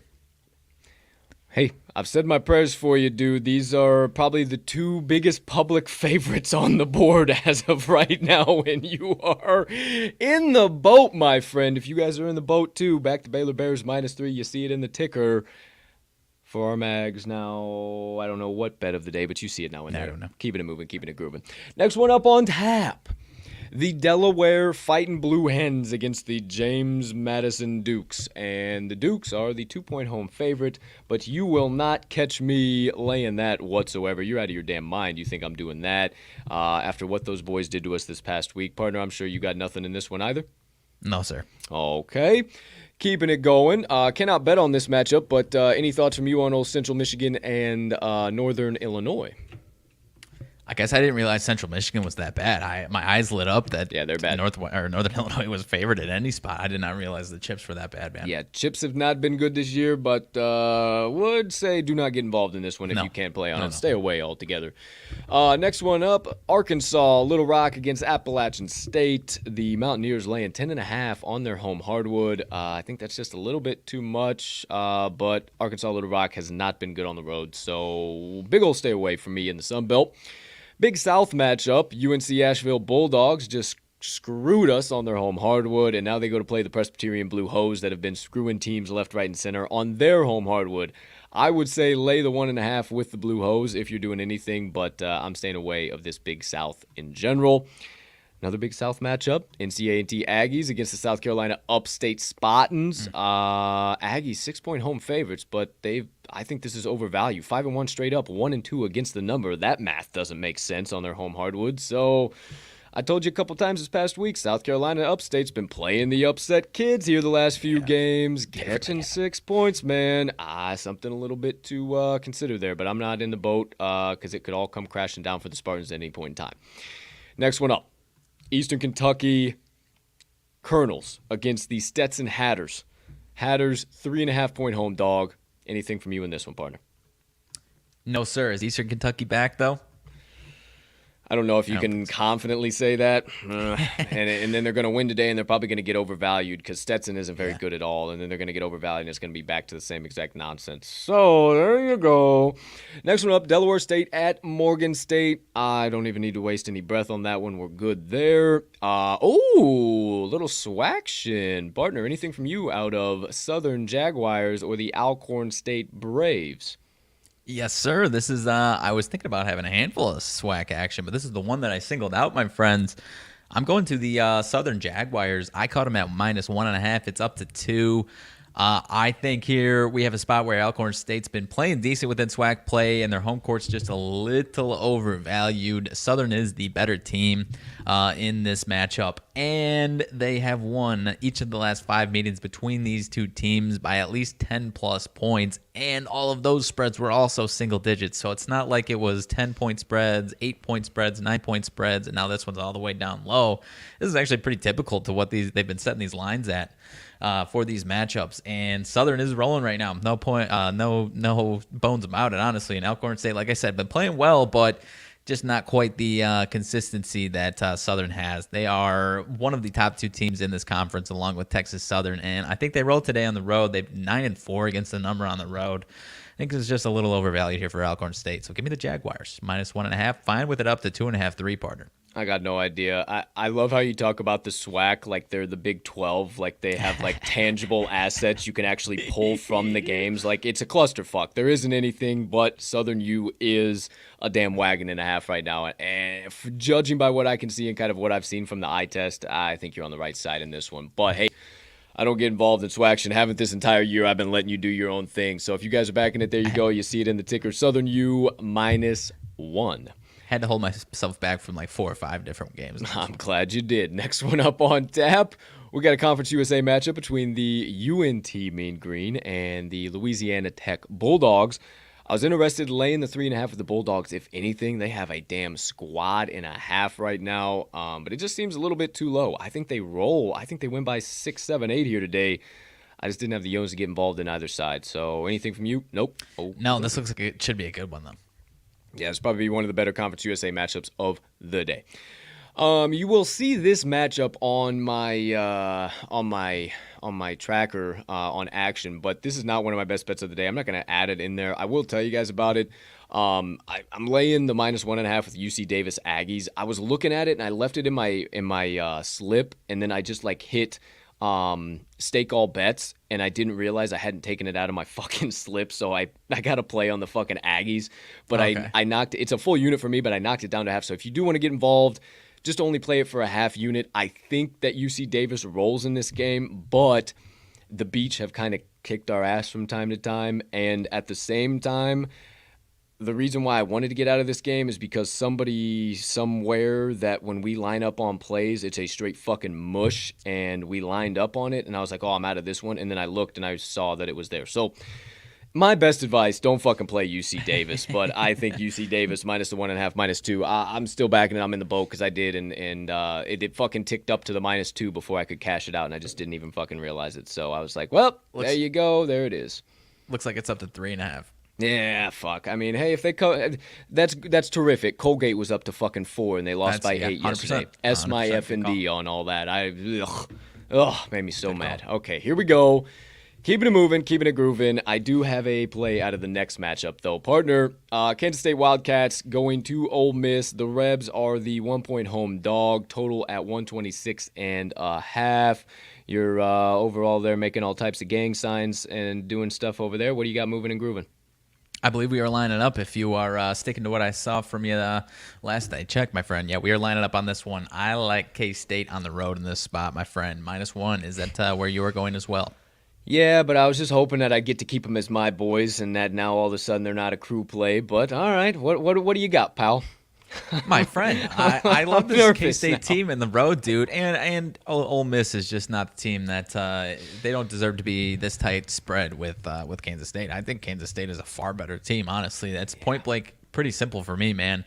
It's honestly a fate of Ole Miss and backing of K-State on the road. And I believe they're still in that bounce back spot. Got embarrassed against Baylor. Now they're going up against a team that pick on someone your own size type deal here. And they can pick on Ole Miss, in my opinion. So I think they can take it to them here.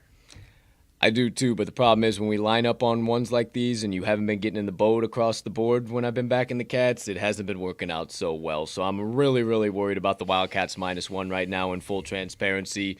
But yeah, the Cats have been fucking hot. They've covered 4 out of their last 6, 3-3 straight up, 5-1 against the number on the road. They haven't, their last game against Baylor was their first failed cover since January the 14th. So they've been back in action.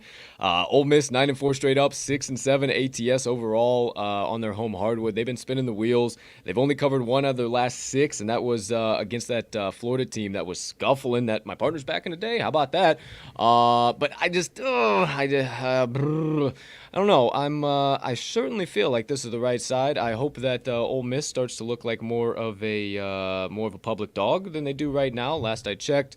But yeah, I'm in the boat with Kansas State -1.5. I'm a big fuck me. They're turning into a public side. Come on, dude. I don't like it, dude. We backed them last week. It worked out. Backed them against Texas. Not like this. Not like this. But there you go. Kansas State -1. I'm sorry to be a Debbie Downer, but I don't like this anymore. Kansas State -1. My final best bet of the day. Mags is adding it. Kansas State -1 as well. There we go. There we have it. Up in the ticker now. Okay, that does it. All of my plays of the day. Partner. I believe I got one more. What has got? Okay, so we got Sam Houston State against Seattle. This should be probably the best mid-major game up on tap WAC matchup between the number one teams in the WAC right now, tied for first place. So I was kicking around all last night. I wanted to see where it was at this morning, what the action was on Sam Houston, and man, oh man, oh man, if it is looking good on them, I think we're buying into the 4.5. Ooh, it's looking good on them, and it's down to 4 in some spots across the market. I think that Sam Houston is worth a buy, especially just with both these teams being as good as they are, and this kind of being that opportunity that Sam Houston needs. And I've been talked about them this week. They got the job done against Grand Canyon for us. They've been getting the job done time and time again. They were down by 10, came all the way back, covered the spread this week. They're a damn good team, and I'm in on the old Sam Houston Bearcats with a K. Anything from you on that one? I'm interested as well, man. I like them a lot. It just seems like a toss-up, and I love getting an extra 3-4 points in game that I feel like is a toss-up on the money line. I'm talking about, not on the spread type toss-up here. No, I absolutely love them. Yeah, toss-up on the money line, so I think you got to take all 4.5. You want to jump in? I'm in. All right, I jumped all the way in. I like that a lot. We'll go, because I was really looking at that, and now that it's SHST, now that it's all the way down to that, yeah, I like that. It's dropping down to 4 in some spots for sure. Okay, there you go. There you have it. A crew pick has been added. Sam Houston State plus the 4.5. All right, let's keep it moving. Abilene Christian at Lamar. Nothing really in this matchup is going to be a stinker and a half, so I'd stay out of that one for sure. Texas A&M Corpus Christi against Northwestern State. I feel like Northwestern State's been dealing with some COVID issues here because I haven't seen their name on a board for a while. Sure. But this one, it's going to be a stinker too. Stay away. Maryland Eastern Shore against Coppin State. Both teams nasty, gross, disgusting. You're not going to want to watch this one. Do not get involved monetarily. Portland State against Northern Arizona. Neither team worth a hot damn in the Big Sky. NAU is the better of the two, but if I'm not mistaken, I'm pretty sure they've already played, and NAU did get the outright win kind of in a similar position. I don't know that they do it again, so I'm going to stay away. Both teams, that's bottom of the barrel. That's bottom of the bottom. You're scraping the sludge off the bottom of the barrel if you're getting involved in that Big Sky matchup. So, keep it going. Howard Bison at the North Carolina Central Eagles, Red Hawks maybe, NC, I don't know. Either Eagles, it is just the Eagles. Okay, Howard is laying 2 on the road, but nah, I'm not even gonna go down the rabbit hole in this one. This one, Howard has been so bad to us all year long, and this one's gonna be another nasty one. Which makes me laugh. A profitable team that's been that we'd hate. It's so annoying, dude. I hate those teams. I hate those teams so much. I don't get it at all. There you go. There's that. And Norfolk State at South Carolina State. Nothing in that one. Not really any value coming there. Can't bet on it. Eastern Illinois and Tennessee State. No value there either. That's a disgusting line. St. John's against Villanova. Villanova, I can't remember who still remains doubtful today, but a key player. I don't know why I'm blanking. However, 12.5 is tantalizing, but the Cats have been absolutely steamrolling teams on their home hardwood. So I'm going to stay away all in general in this one. Anything from you? Yeah, no. If I would say later, don't play it because of what you just said. They've been fantastic at home, man. But I would guess. I guess I didn't know there was anyone questionable in this one, so I guess take a look at that. Yeah, most def. Next one up, Radford at G-Web. We got really nothing out of this matchup either. Gardner-Webb, I think, getting a little overvalued after winning on the road at UNC Asheville, but Radford really hasn't been that team that you can back either way. Should be an interesting Big Ten matchup. Illinois only laying 3 points on the road to Northwestern. Obviously can't bet on that, but man, oh man, that should be pretty intriguing. Big Ten, any thoughts for you, man? I mean, just based off the line, looks like a trap for Illinois, but Northwestern's been in that spot a few times, had it with Wisconsin pretty similar, a little bit even lower, and they didn't take care of it. So, little biased, I think Illinois should take care of business, but that does seem like a trap spot. A lot of money on Northwestern, so I'm staying. Obviously, we have to stay away, but even if I could bet on it, I'd probably stay away, in my opinion. Most def. Okay, next one up, North Dakota against South Dakota. Nothing in that one for me. Shout I'm out. good. Shout out, though. Kent State at Bowling Green.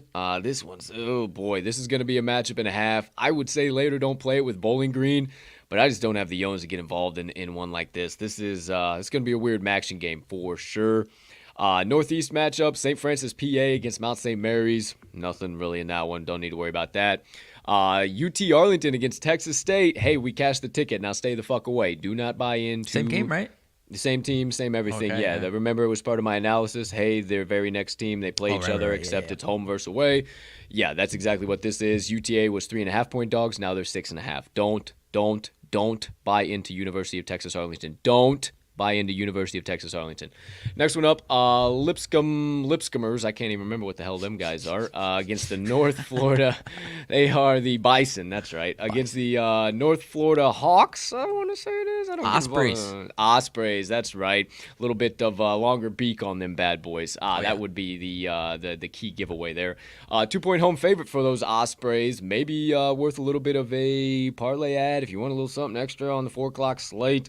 Not saying to generally get involved, but Lipscomb 3-8 against the number on the road, 1-10 straight up. So definitely not a team that you're trying to get involved with in a pick'em type matchup. So there you go. No. There you have it. SIU Edwardsville against my least favorite team in all of college basketball, the SEMO Red Hawks. I hate Southeastern Missouri with a passion. Nothing against any of the human beings that find themselves as members of that program, but I fucking hate the Red Hawks. Morehead State, it's always great to have Morehead against Murray State. Murray State has been cooking right along, 11-0 straight up on their home hardwood, and 6-2 ATS. So you be the judge. This is a little bit of overvaluation. I'm not sure at all. I'm going to stay out for sure. Okay, he said he only's got one swaction matchup, but there is a few we got to get through here. Florida A&M, Alabama A&M. Nothing from you there? Nothing for me there. I think my lean was Florida A&M. I had erased it, but I think Florida A&M was my lean there. For sure. Incarnate Word at Sela Southland matchup. Both teams just a dumpster fire and a half. Yeah. ARPB against Mississippi Valley State Delta Devils. How the hell is this game a pick'em? I am completely out on this one, but partner, I'm sure you got a little bit of interest in getting involved with the Delta Devils.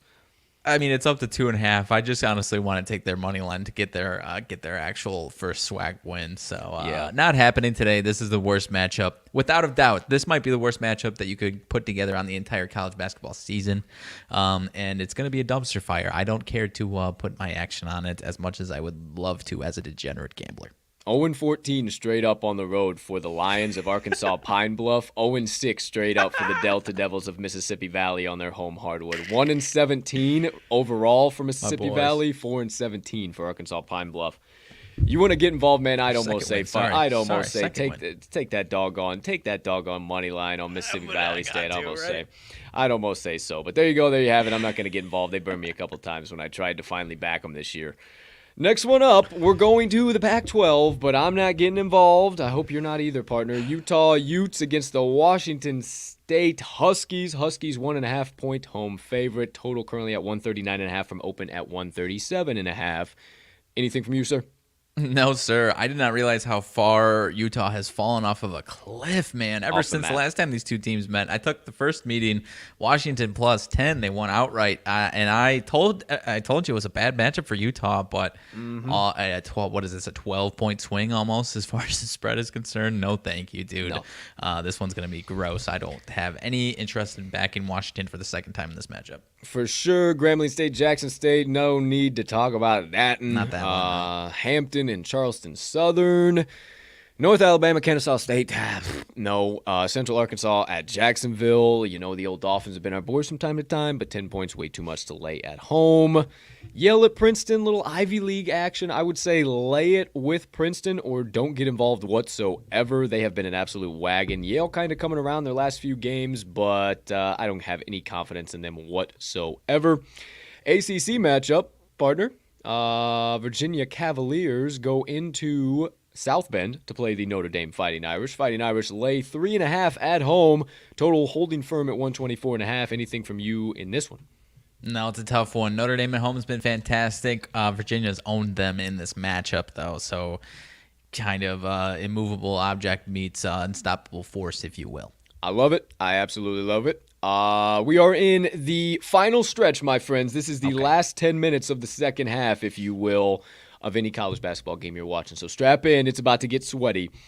Georgia at Vanderbilt. Vanderbilt laying 9 points at home, down from 10.5 at open. Total holding firm 139.5.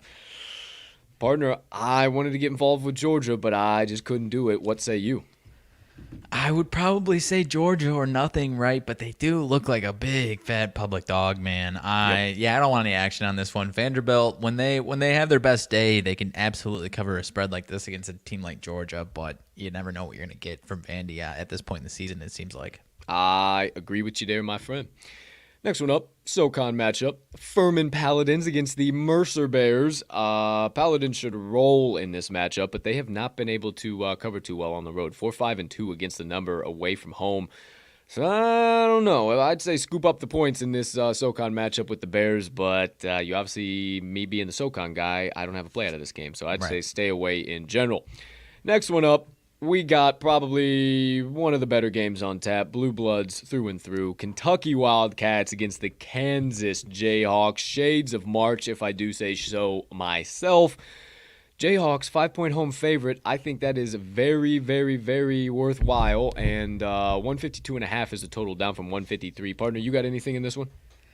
I have some thoughts. I have not locked it in. Kansas. I think Kansas is going to win this game. I'm interested in laying the points. I was hoping it was going to come back down a little bit under 5, but it doesn't look like that. I don't think that's going to happen. I might try and do some live action. Kansas undefeated at home this year. The home team between these two since 2007, they've played 10 times. The home team has won 8 out of 10, and the 2 times it was Kansas winning at Kentucky. Kentucky has not come into Kansas and gotten the win.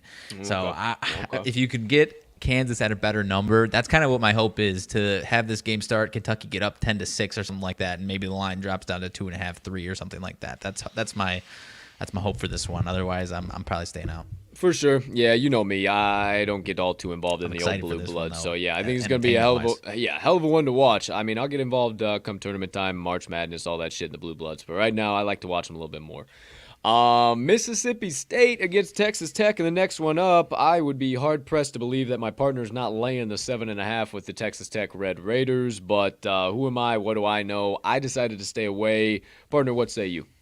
My friend, I am not laying the 10 or 7.5 with the Raiders. I am actually taking the points with the Bulldogs. Since then, Tolu Smith is out for Mississippi State, 13-point per game score. So I am a little bit more worried at this point. I do have 7.5. Since that news came out, it is stuck right at 7.5, and a ton of money, 94% of bets, 97% of money on Texas Tech.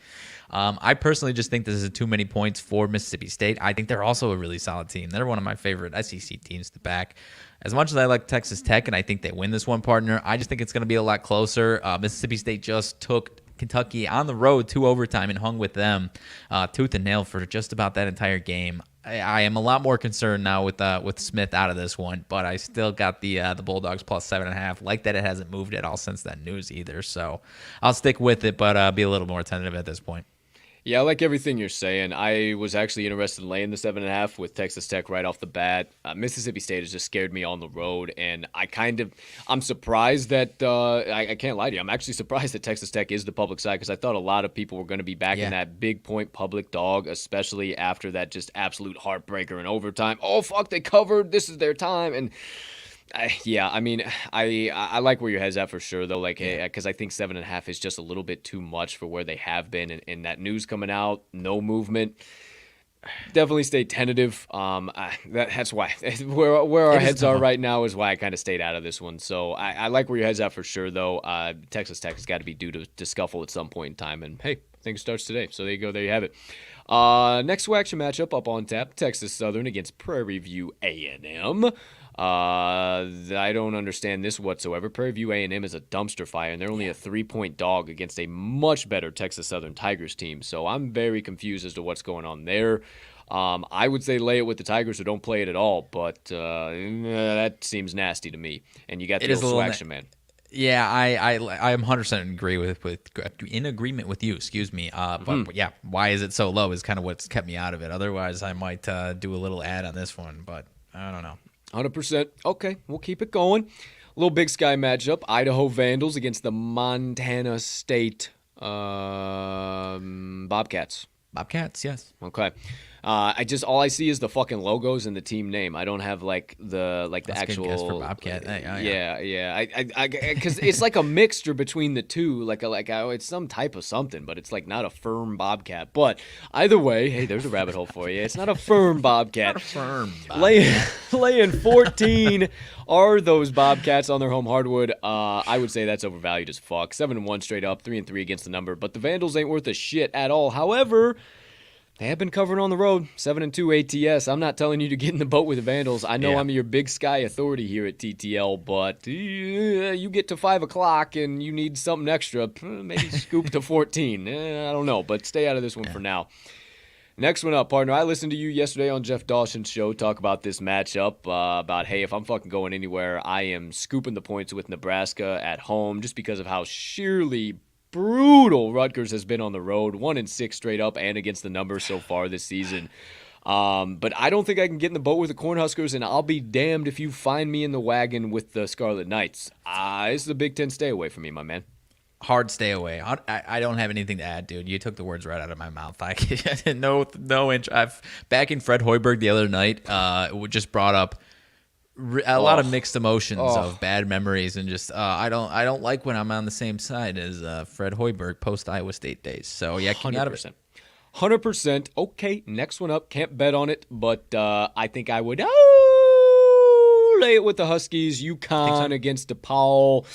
Actually, oh boy. DePaul has been so damn good on their home hardwood, and maybe this is just a few too many doggone points. Maybe you scoop up the 8.5 with DePaul.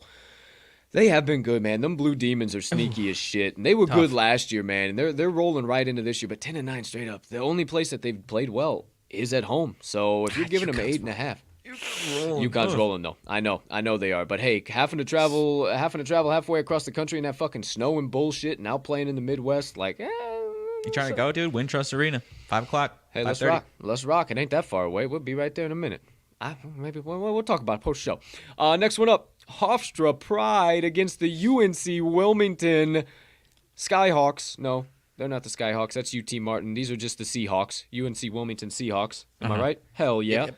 I know UNT Martin because that's my other favorite. On top of the Warhawks, I like the Skyhawks because it's a fucking bird. It's a bird with fucking pilot's goggles on its head. As if fucking birds can't automatically just fucking use their eyes while flying. They need. I love the artistic vision with whoever drew it there. So I love Skyhawks. Now that we're on this soapbox, if I could add my 2 cents, UNCA Asheville Bulldogs, one of my least favorite mascot or logos. Dude, looks like I feel like I could have made that shit for him. Like it's like a half bulldog, half lightning bolt. Like what the fuck is this thing? Yeah, like dude, I was like, this is their logo. I was putting it up for the graphic because you were betting on their game the other day, and I was like, ugh, I could have done this logo for them. Yeah, it's not good at all. It's not good at all for sure. I think UNC Wilmington in this matchup though due for another little upset special here this week. 7-1 straight up, 5-1 ATS. So maybe worth a little bit of a look there if you need a little extra ad. That actually fucking wow. Because Hofstra Pride has been really, really overvalued. Let me look at a split for you guys real quick. See where we're at because that man, oh man, that is interesting.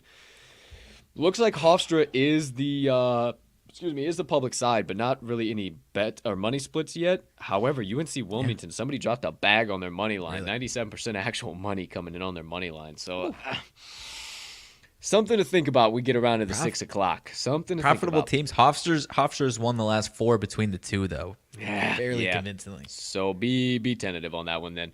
UNC Greensboro against the Wofford Terriers. I think 7.5 is way too many for the Terriers to be laying at home. They have been a struggle bus and a half, but so have the Spartans of UNCG. So I'm out on this one altogether. I typically would get involved in this SoCon, seems but like too many though. I don't know how to call it. So I'm staying out. Wanted this one, but we're gonna stay out of this one too. Albany Great Danes against the NJIT Highlanders. Highlanders 1-point home fave, but they are not the same New Jersey Institute of Technology boys they were last year. I don't know who this team is, and the Great Danes, as soon as you think you can fade them, they'll smack you in the mouth, as evidenced by their 7-3 against the number record on the road. Keep it moving. Keep it grooving. Jacksonville State Gamecocks against the Liberty Flames. Liberty is the way better team in this matchup. 6 points seems like about right, but I'm not interested in getting involved whatsoever. Bellarmine against Florida Gulf Coast University. Any interest in laying the 2.5 with Dunk City, partner? No. Seems like FGCU has just been a little too inconsistent. Got the win for us on the old, what was that, Thursday, I think. So, no thanks from me. Same here. A little SoCon or Sun Belt matchup, I mean. Next one up, South Alabama Jaguars against the Troy Trojans. Trojans 2-point home dog. They are 7-1 straight up on their home hardwood, so maybe worth a little bit of a look. But then again, why are they the dog? Maybe it's just because South Alabama has been viewed as that better team in this matchup, and maybe Troy comes away with the outright win. But I can't call it either way for you. Any thing jumping off the board there for you, Par? Just played on Thursday, 82-63 South Alabama win as 6.5-point favorites. Wow. Okay. Wow. Yeah, that's a big how you doing, stay the hell away, keep it moving for me. Goodness. Next one up, Charlotte against Old Dominion. I was interested in laying it with Old Dominion, to tell you the truth. Another Conference USA matchup I was eyeing, but I think this one's going to be nasty, sloppy, disgusting. Total down 132 from 133.5 at open. I'm going to stay away altogether. Anything you're seeing over there, pal? Charlotte just beat them on Wednesday, 71-67, as 3-point favorites for Charlotte on their home court. So, goodness gracious, man. Yeah, no thanks. nasty one there. Wisconsin Green Bay against the Robert Morris Colonials. Robert Morris, 4.5 home faves. The Phoenix haven't been worth a damn, but you give them in a spot like this against a terrible Horizon League team, I think this is bottom of the barrel. This is bottom of the barrel. So I would, if I'm going anywhere, take the 4.5 with Green Bay, but I'm not recommending that whatsoever. Probably not. Hey, they were good to me last weekend, dude. Last Saturday, they cashed for me. I know it, but someone else didn't cash for you, so who knows? Yeah, suck a dick. Okay, next one up. My new team, I guess. Do I just ride them as my new team? They're the new Green Bay. The 4-15 straight up Green Bay Phoenix. There you go. There you have it. Quite possibly. We'll see. Maybe we get around to 6 o'clock tonight. Okay, next one up. The Santa Clara Broncos against the San Francisco Dons. The Dons are laying 7.5 on their home hardwood after dropping outright game on their home hardwood to St. Mary's as 2-point favorites, and Santa Clara coming off of a 77-76 victory that I dished out as 3-point dogs on their home hardwood. Now, I'm just saying I really fucking like Santa Clara in this spot, and there is a bag and a half on San Francisco. Nothing but severe monetary liability, in my opinion, man, and I need you to talk me out of not hammering in Santa Clara right fucking now. I was interested. My only concern, last 3 times they've played over the last 2 seasons, not quite this year, 73-50 San Francisco win as 4-point favorites, 70-61 as 2-point favorites, and 80-61 as 6-point favorites. So they've been smoking them with spreads even lower than this one, man. Because I was on my head, I was like, okay, maybe Santa Clara is just a much better team than they had been the last few years. I think they are, but so is San Francisco too. So I'm so far out on this one, but man, I can't hate you for being interested in Santa Clara at all. Yeah, I'm gonna stay away. I'm gonna stay away for sure. Next one up, UAB at Marshall. Line's a little bit too long for me to get involved in this Conference USA matchup. I'm gonna stay away altogether. Cal at USC. USC laying 12 points on their home hardwood. That is insane to me, but Cal has yet to win a game on the road. They have covered three out of 5, so maybe, but stay out of the Pac-12. I've been saying it. Stay out of the Pac-12. Okay, I'm really interested in this one. I didn't realize USC lost to Stanford again the other night. Yeah, dude. Dude. Okay, so next one I'm really interested in, my friend, is the San Diego Toreros against the Loyola Marymount Lions. And let me see here. That game is at 6. The line looks like is at 3.5 from 2.5 at open. And I really, I mean, I can't tell you how much I fucking like USD in this spot. Now I can't fucking find him here all of a sudden. I don't know why I can't find San Diego, because I wanted to talk about him. Anything jumping off the screen for you on this matchup while I find these real quick? I mean, I don't know that I would have the full confidence, but I do. I mean, San Diego, we've talked about them plenty of times. They're a very solid team. They've been very profitable. 7-3 on the road to the number. 3-6, I guess, money line or straight up on the road. Money line straight up on the road there. Loyola Marymount, okay, straight up at home, 2-6 against the number. So I would say take the points with San Diego or nothing at all. January 15th, they actually played each other this month. San Diego won by 5 as 3-point dogs. So I don't know if that's anything to take away there, but I don't know. It seems a little too good to be true. Yeah, it certainly does, and FanDuel does not have it open right now, so I'm going to stay away. I'm going to stay away from that one. USF Bulls against Tulsa. Tulsa coming off of a brutal beat against Tulane on the road. Seems to be a spot where they can rebound big here, but I'm not interested in getting involved in this one whatsoever. Anything from you with your Bulls there? I know your eyes kind of lit up, saw your USF Bulls. No, but 92% of bets, 98% of money on Tulsa. So yikes. Okay. Houston against UCF. Now, I was very intrigued about getting involved with UCF here. Seemed like a few too many points. Houston, I don't want to say they've been scuffling, but they just haven't been that Houston Cougars team that we are used to seeing, used to watching. So I'm trying to pull it up right here right now. Yeah, it looks like they're a pretty heavy bet public side right now. Line is down to 6.5. Actually, no, I think it opened at 6. It says it opened 6 here, opened 7.5 there, down to 6.5. I think it's all over the place, so that kind of leads me into liking UCF more, but they're 3-7 against the number on their home hardwood. Wait a minute, 8-2 straight up on their home hardwood, so might be an undervaluation spot here. I'm kind of thinking it is. Anything in your mind there on UCF, Butter? I'm staying away. UCF has been really interesting. I actually really like Houston this year against the number in a lot of these spots. You're right, though. They haven't been, crushing teams against the number. No. I don't plan on fading them, though. I do really like this Houston team just in general. Sure enough, I'm going to stay out. I like UCF if anything, but I'm going to stay out. Idaho State at NoCo. No value in that game, my friends.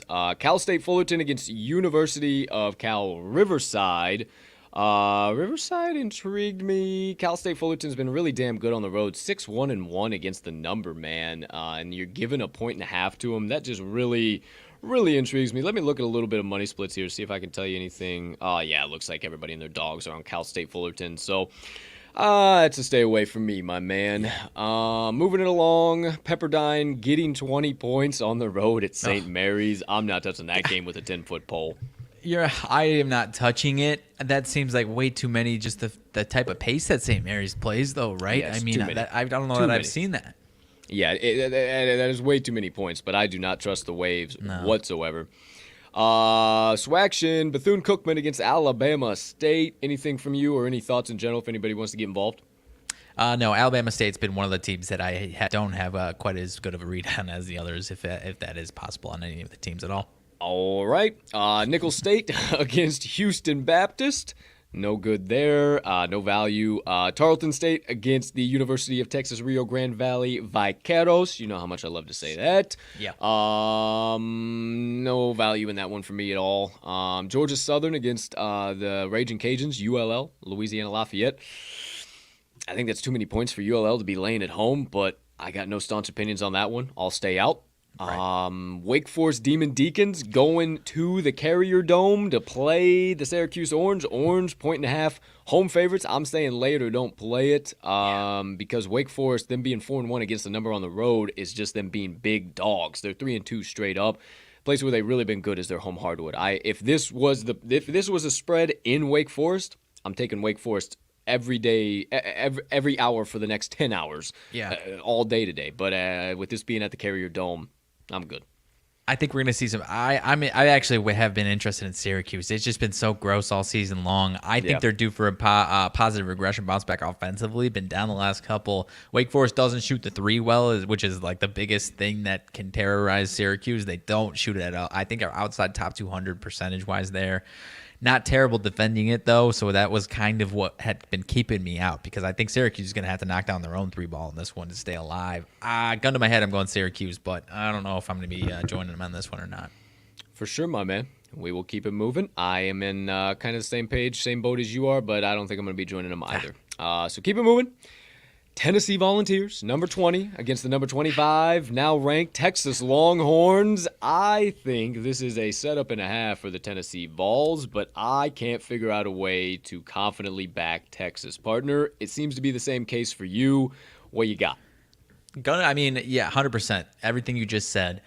Personally, my heart tells me I think Tennessee's style of play isn't the best matchup for Texas. That's where my gut tells me to go, but as 3.5-point dogs on the road, man. However, I mean, Texas has been in certain spots like this where you think the other team is being set up, or you think that, the other team is being set up and Texas decides to take, and they just don't take care of business. That was the case with K-State a couple weeks ago and Iowa State.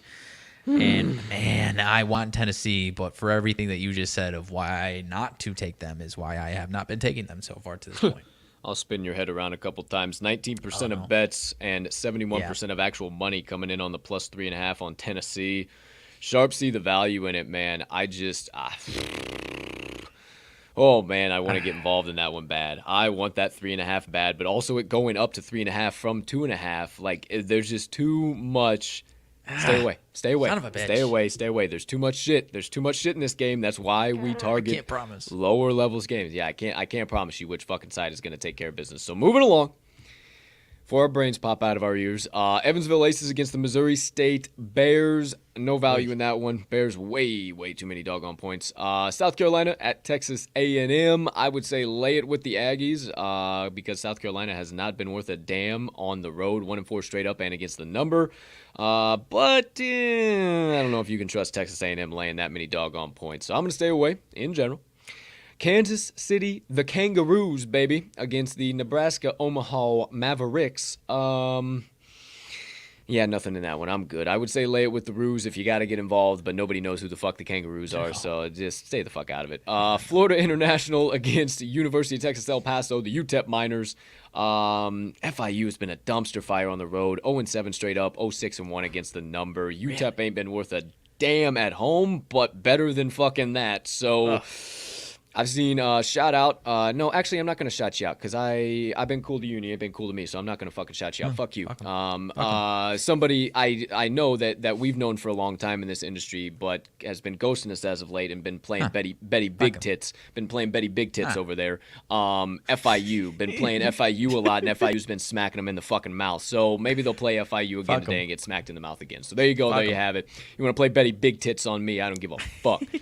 I just come with that off the top of the dome. I'm going to start using that. Austin Peay going against Tennessee Tech. The Golden Eagles laying 5 on their home hardwood. Nothing here from me. I typically would tell you to get involved with Austin Peay, but this one's going to be a nasty one for sure. Boy, oh boy, partner, can we back the Portland Pilots plus 32 on the road in Gonzaga? I did not see this one. I didn't either. I don't know Crew where. play, how dude. this Money one, line. Crew play money line. Yeehaw! Let's go, Pilots. On, come on, baby. I think they got more than a 2-seater. We can get it. We can fucking get in a Pilot plane. is a spaceship tonight, dude. It's a spaceship, but it might fucking crash into another planet. That might be the only problem. I'm good. You want to hear the last few years? Failed to cover 22, 27.5, 23.5, and last year, most recently, 32.5. Gonzaga has Actually, no, I'm sorry. I'm reading this wrong. Pilots have covered all 4 of those. Do we take the Portland Pilots? Do we take the fucking Portland Pilots? That's a lot, dude. That's so many. But it's the Portland fucking Pilots, dude. It is the Portland fucking Pilots. So yeah, I was wrong. They covered all 4 of these Dog last is ones. 4-0 in the last 4 meetings. Oh, fuck, dude. Yeah, dude. They're 5-1 last 6 as a road dog. Hey, we don't really have any of this late action here. I might. We put a tiny little sprinkle on the Pilots, dude. I don't know, man. Let's let me just look one look. Let me look one little quick thing. You know, I don't enjoy those because it's never an enjoyable game, and they can lose by 20. No, that's it. Those ones aren't even fun. Maybe we can get involved in the next one. Grand Canyon, the Lopes, going up against New Mexico State. The Lopes are getting 5 on the road. A little bit of scuffles here, but New Mexico State has not been worth a damn. I think we could potentially get in the boat. Is this? Is Grand Canyon just getting undervalued, or are this overreactionary to what they've done the last two against a couple good teams in this conference? I'm almost certain that's what this is, and man, oh man, I'd be down to add this one, dude, because I had this one. I did too. I had this one pushed away to the side. Grand Canyon's won each of the last 3 meetings outright, man. Yeah, I'm in. Let's do it. Let's make it a crew play because I really wanted something a little later, and it was going to be between something like that. So yeah, I like Grand Canyon a lot, dude. I do too, and I think it's because they struggled against Sam Houston. They struggled against a couple of these teams here recently, and I think they're due for a big bounce back. So the Lopes are back in action for the boys. There you go. There you have it, my friends. Lock it in. Moving right along. Eastern Washington against Montaigne. Joe Montaigne. I would say lay the 5.5 with Montana, 6-1 against the number on their home hardwood, but could be a little overvalued because they're 10-1 straight up. That math doesn't add up at all, so I'll let you deduct what you want to. And Ewu's 10-2 against the number on the road. So I say later don't play it, but I'm saying stay away altogether. Cal Poly against UC Irvine, nothing really there. Brigham Young at Pacific. Pacific ain't worth a fuck. I don't know why the hell. Stupid, dumb, idiot, ridiculous. I have to be man enough to admit it. I sat on Talking the Line pod and I said, Pacific is shit. They are fucking garbage. These sharps don't know what the fuck they're talking about today. They're off of their ass. And I said, no, maybe they do. You're new in the industry, Colton. Maybe they do know what they're talking about. Maybe you're missing something. Fuck no, I wasn't missing anything. The Pilots beat them by fucking 15. Fuck the Pacific. They are so bad it ain't even funny. Anytime you see them in a pick 'em spot or favored at home for no reason, fade them. Fade them. I was so stupid and told you guys to stay away. That was so dumb. Dumb. I don't think I feel like this is a BYU absolute beatdown on the horizon, dude. I would not even hate adding this. BYU's coming off that loss to Santa Clara. We're going to pissed off BYU team. Already beat them 73-51 as 17-point favorites at BYU earlier this month. Oh, boy. 80-52 last year.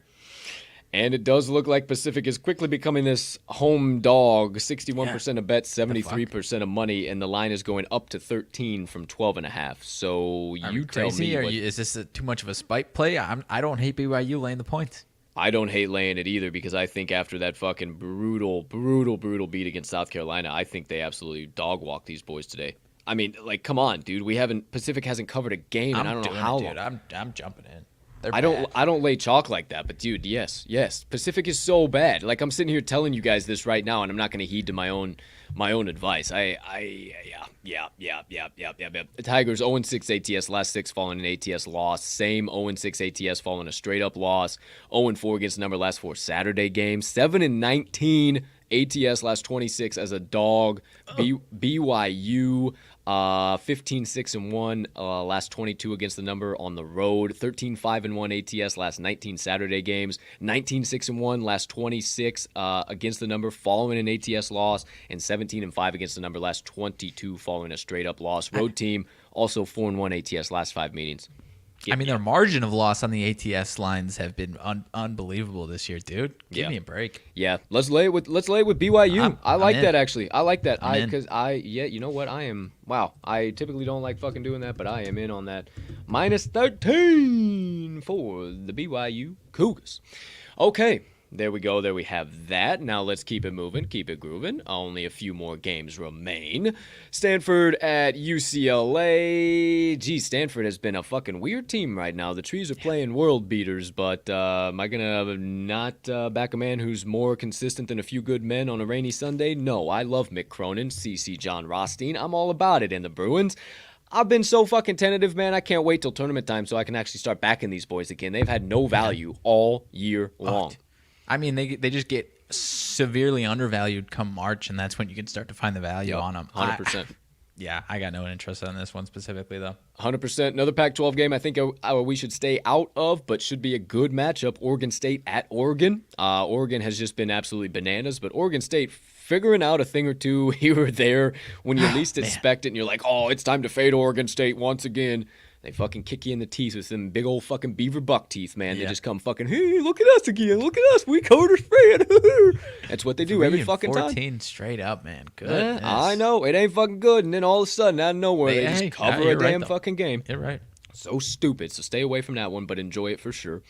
Cal Baptist. I was interested in Cal Baptist. 2-point home dog against Stephen F. Austin, but I don't think I can get in the doggone boat with it, man. It was really intriguing to me. Just kind of looking at it. This is only Stephen F. Austin's sixth road game, or seventh road game, I apologize. And Cal Baptist 11-3 straight up at home. So if I'm going anywhere, I mean, you got a home team that's fucking only lost 3, and I mean, oh my gosh, 20% of bets, 74% of money on Cal Baptist right now at the +1.5.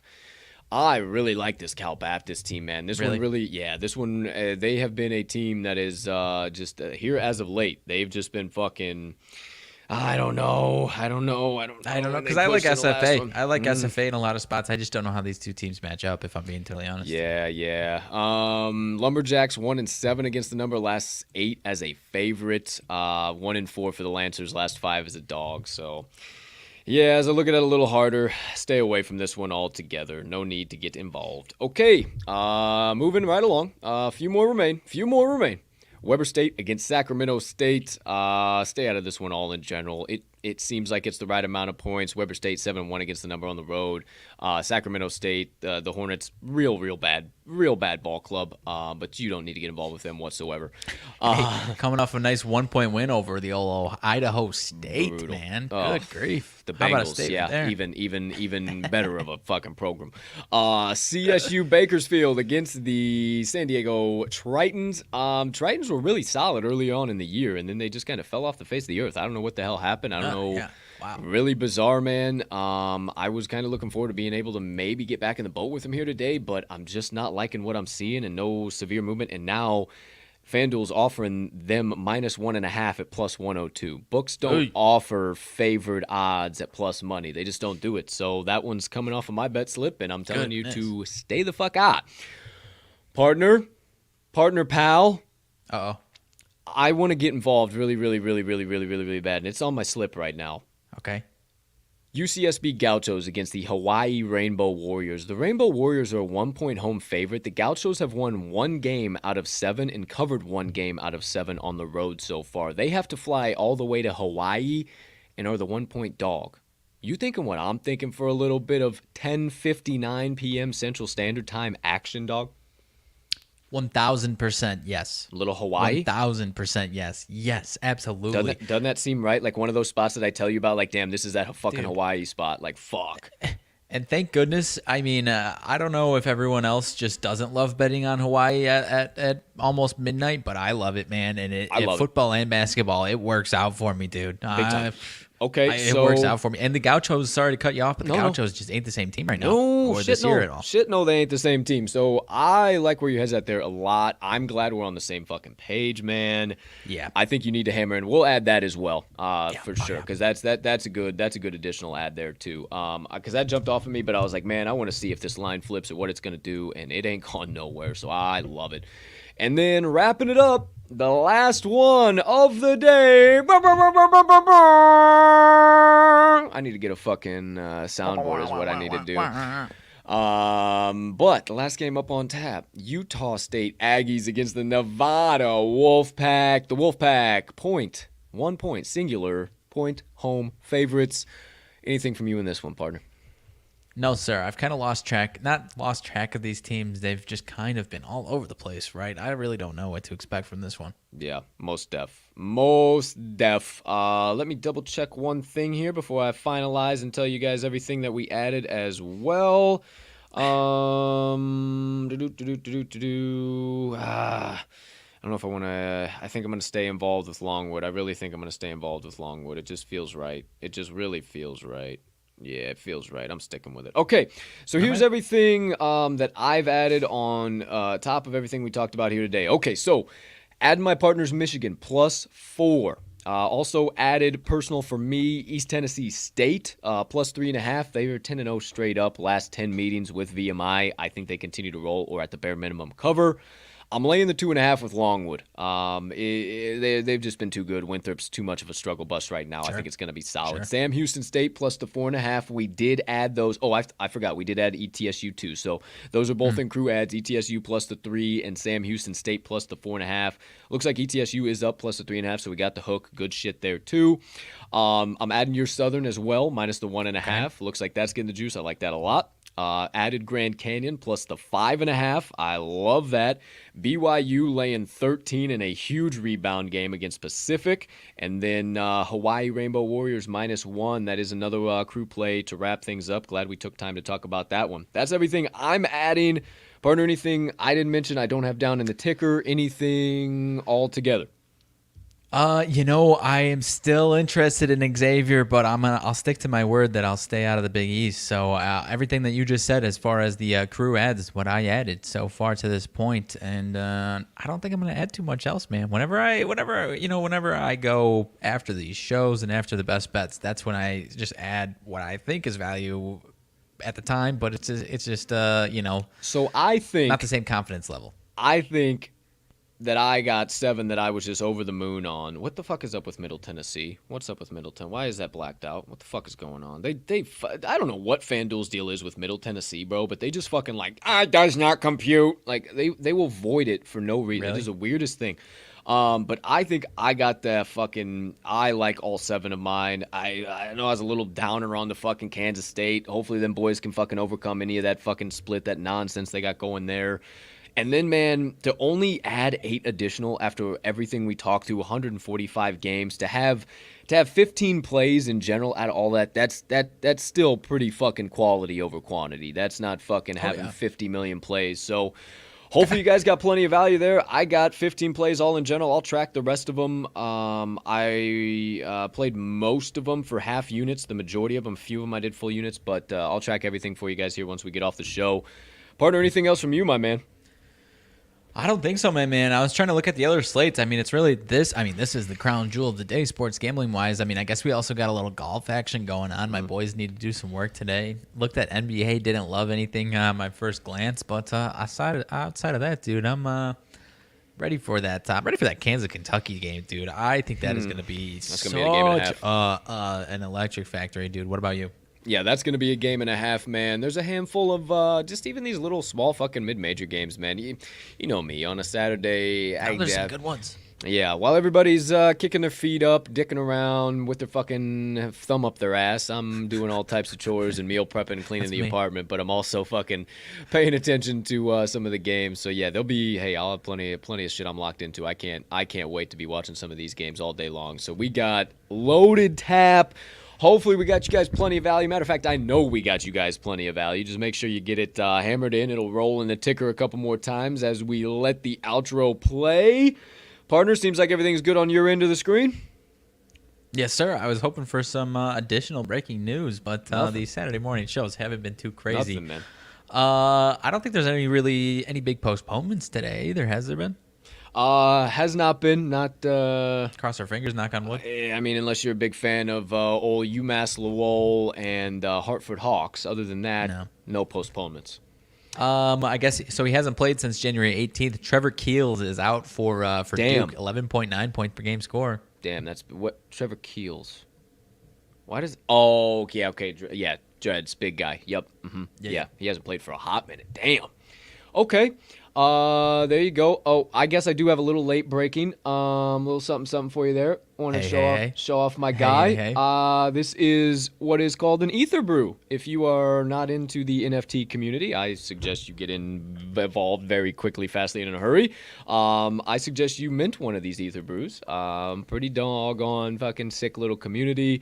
I've been trying to beat everybody over the head that I can, man, because I even tweeted out yesterday, hey, don't be a skeptic. Get in on early on trends, because all it takes is getting rich once and not sleeping at the wheel on one of these doggone things that comes around and saying, the fucking internet, what the fuck ever. And then now next thing you know, everybody does everything on the internet. Fuck, we work on the internet. So you want to know a little bit more? You want to get involved? stop on by. I'll let you know about some sick-ass NFT projects coming up. I don't even know as much as I don't know, so I'm still fucking learning. So, hey, I'm telling you, get involved. It's good shit. Wanted to show off my guy, though. Got my guy Duncan shot out. Some new followers for TTL and all of the family, too. My guy Duncan did the 4K rendering for me last night, and fuck me, did that thing turn out so damn cool. The detail on that is absolutely ridiculous. I mean, it is. I saw it. It's cool. Oh, dude, so damn cool. I can't wait to see all the or in-person benefits, real-life benefits, all the utilities and shit behind this, man. I cannot wait. Cannot wait. But there you go. There you have it. That's it for me. That's it from Mags. You got all of my best bets, his best bets, and all of the crew ads for the day. Just so it looks official, because I noticed a little typo deal there, and that's just, you know me, Mr. Perfection. Yeah, whatever. There it goes. The period is gone now. Now it's just a comma after Grand Canyon. Okay, my friends. From myself, from Mags, from the TTL crew, we hope you have a spectacular rest of your Saturday, unless you have any other plans. Get all of our best bets hammered in that are scrolling down there through the ticker in as soon as you possibly can, so you get the best value on the market, and so you can say with us right at the end of every single show, let's cash some tickets.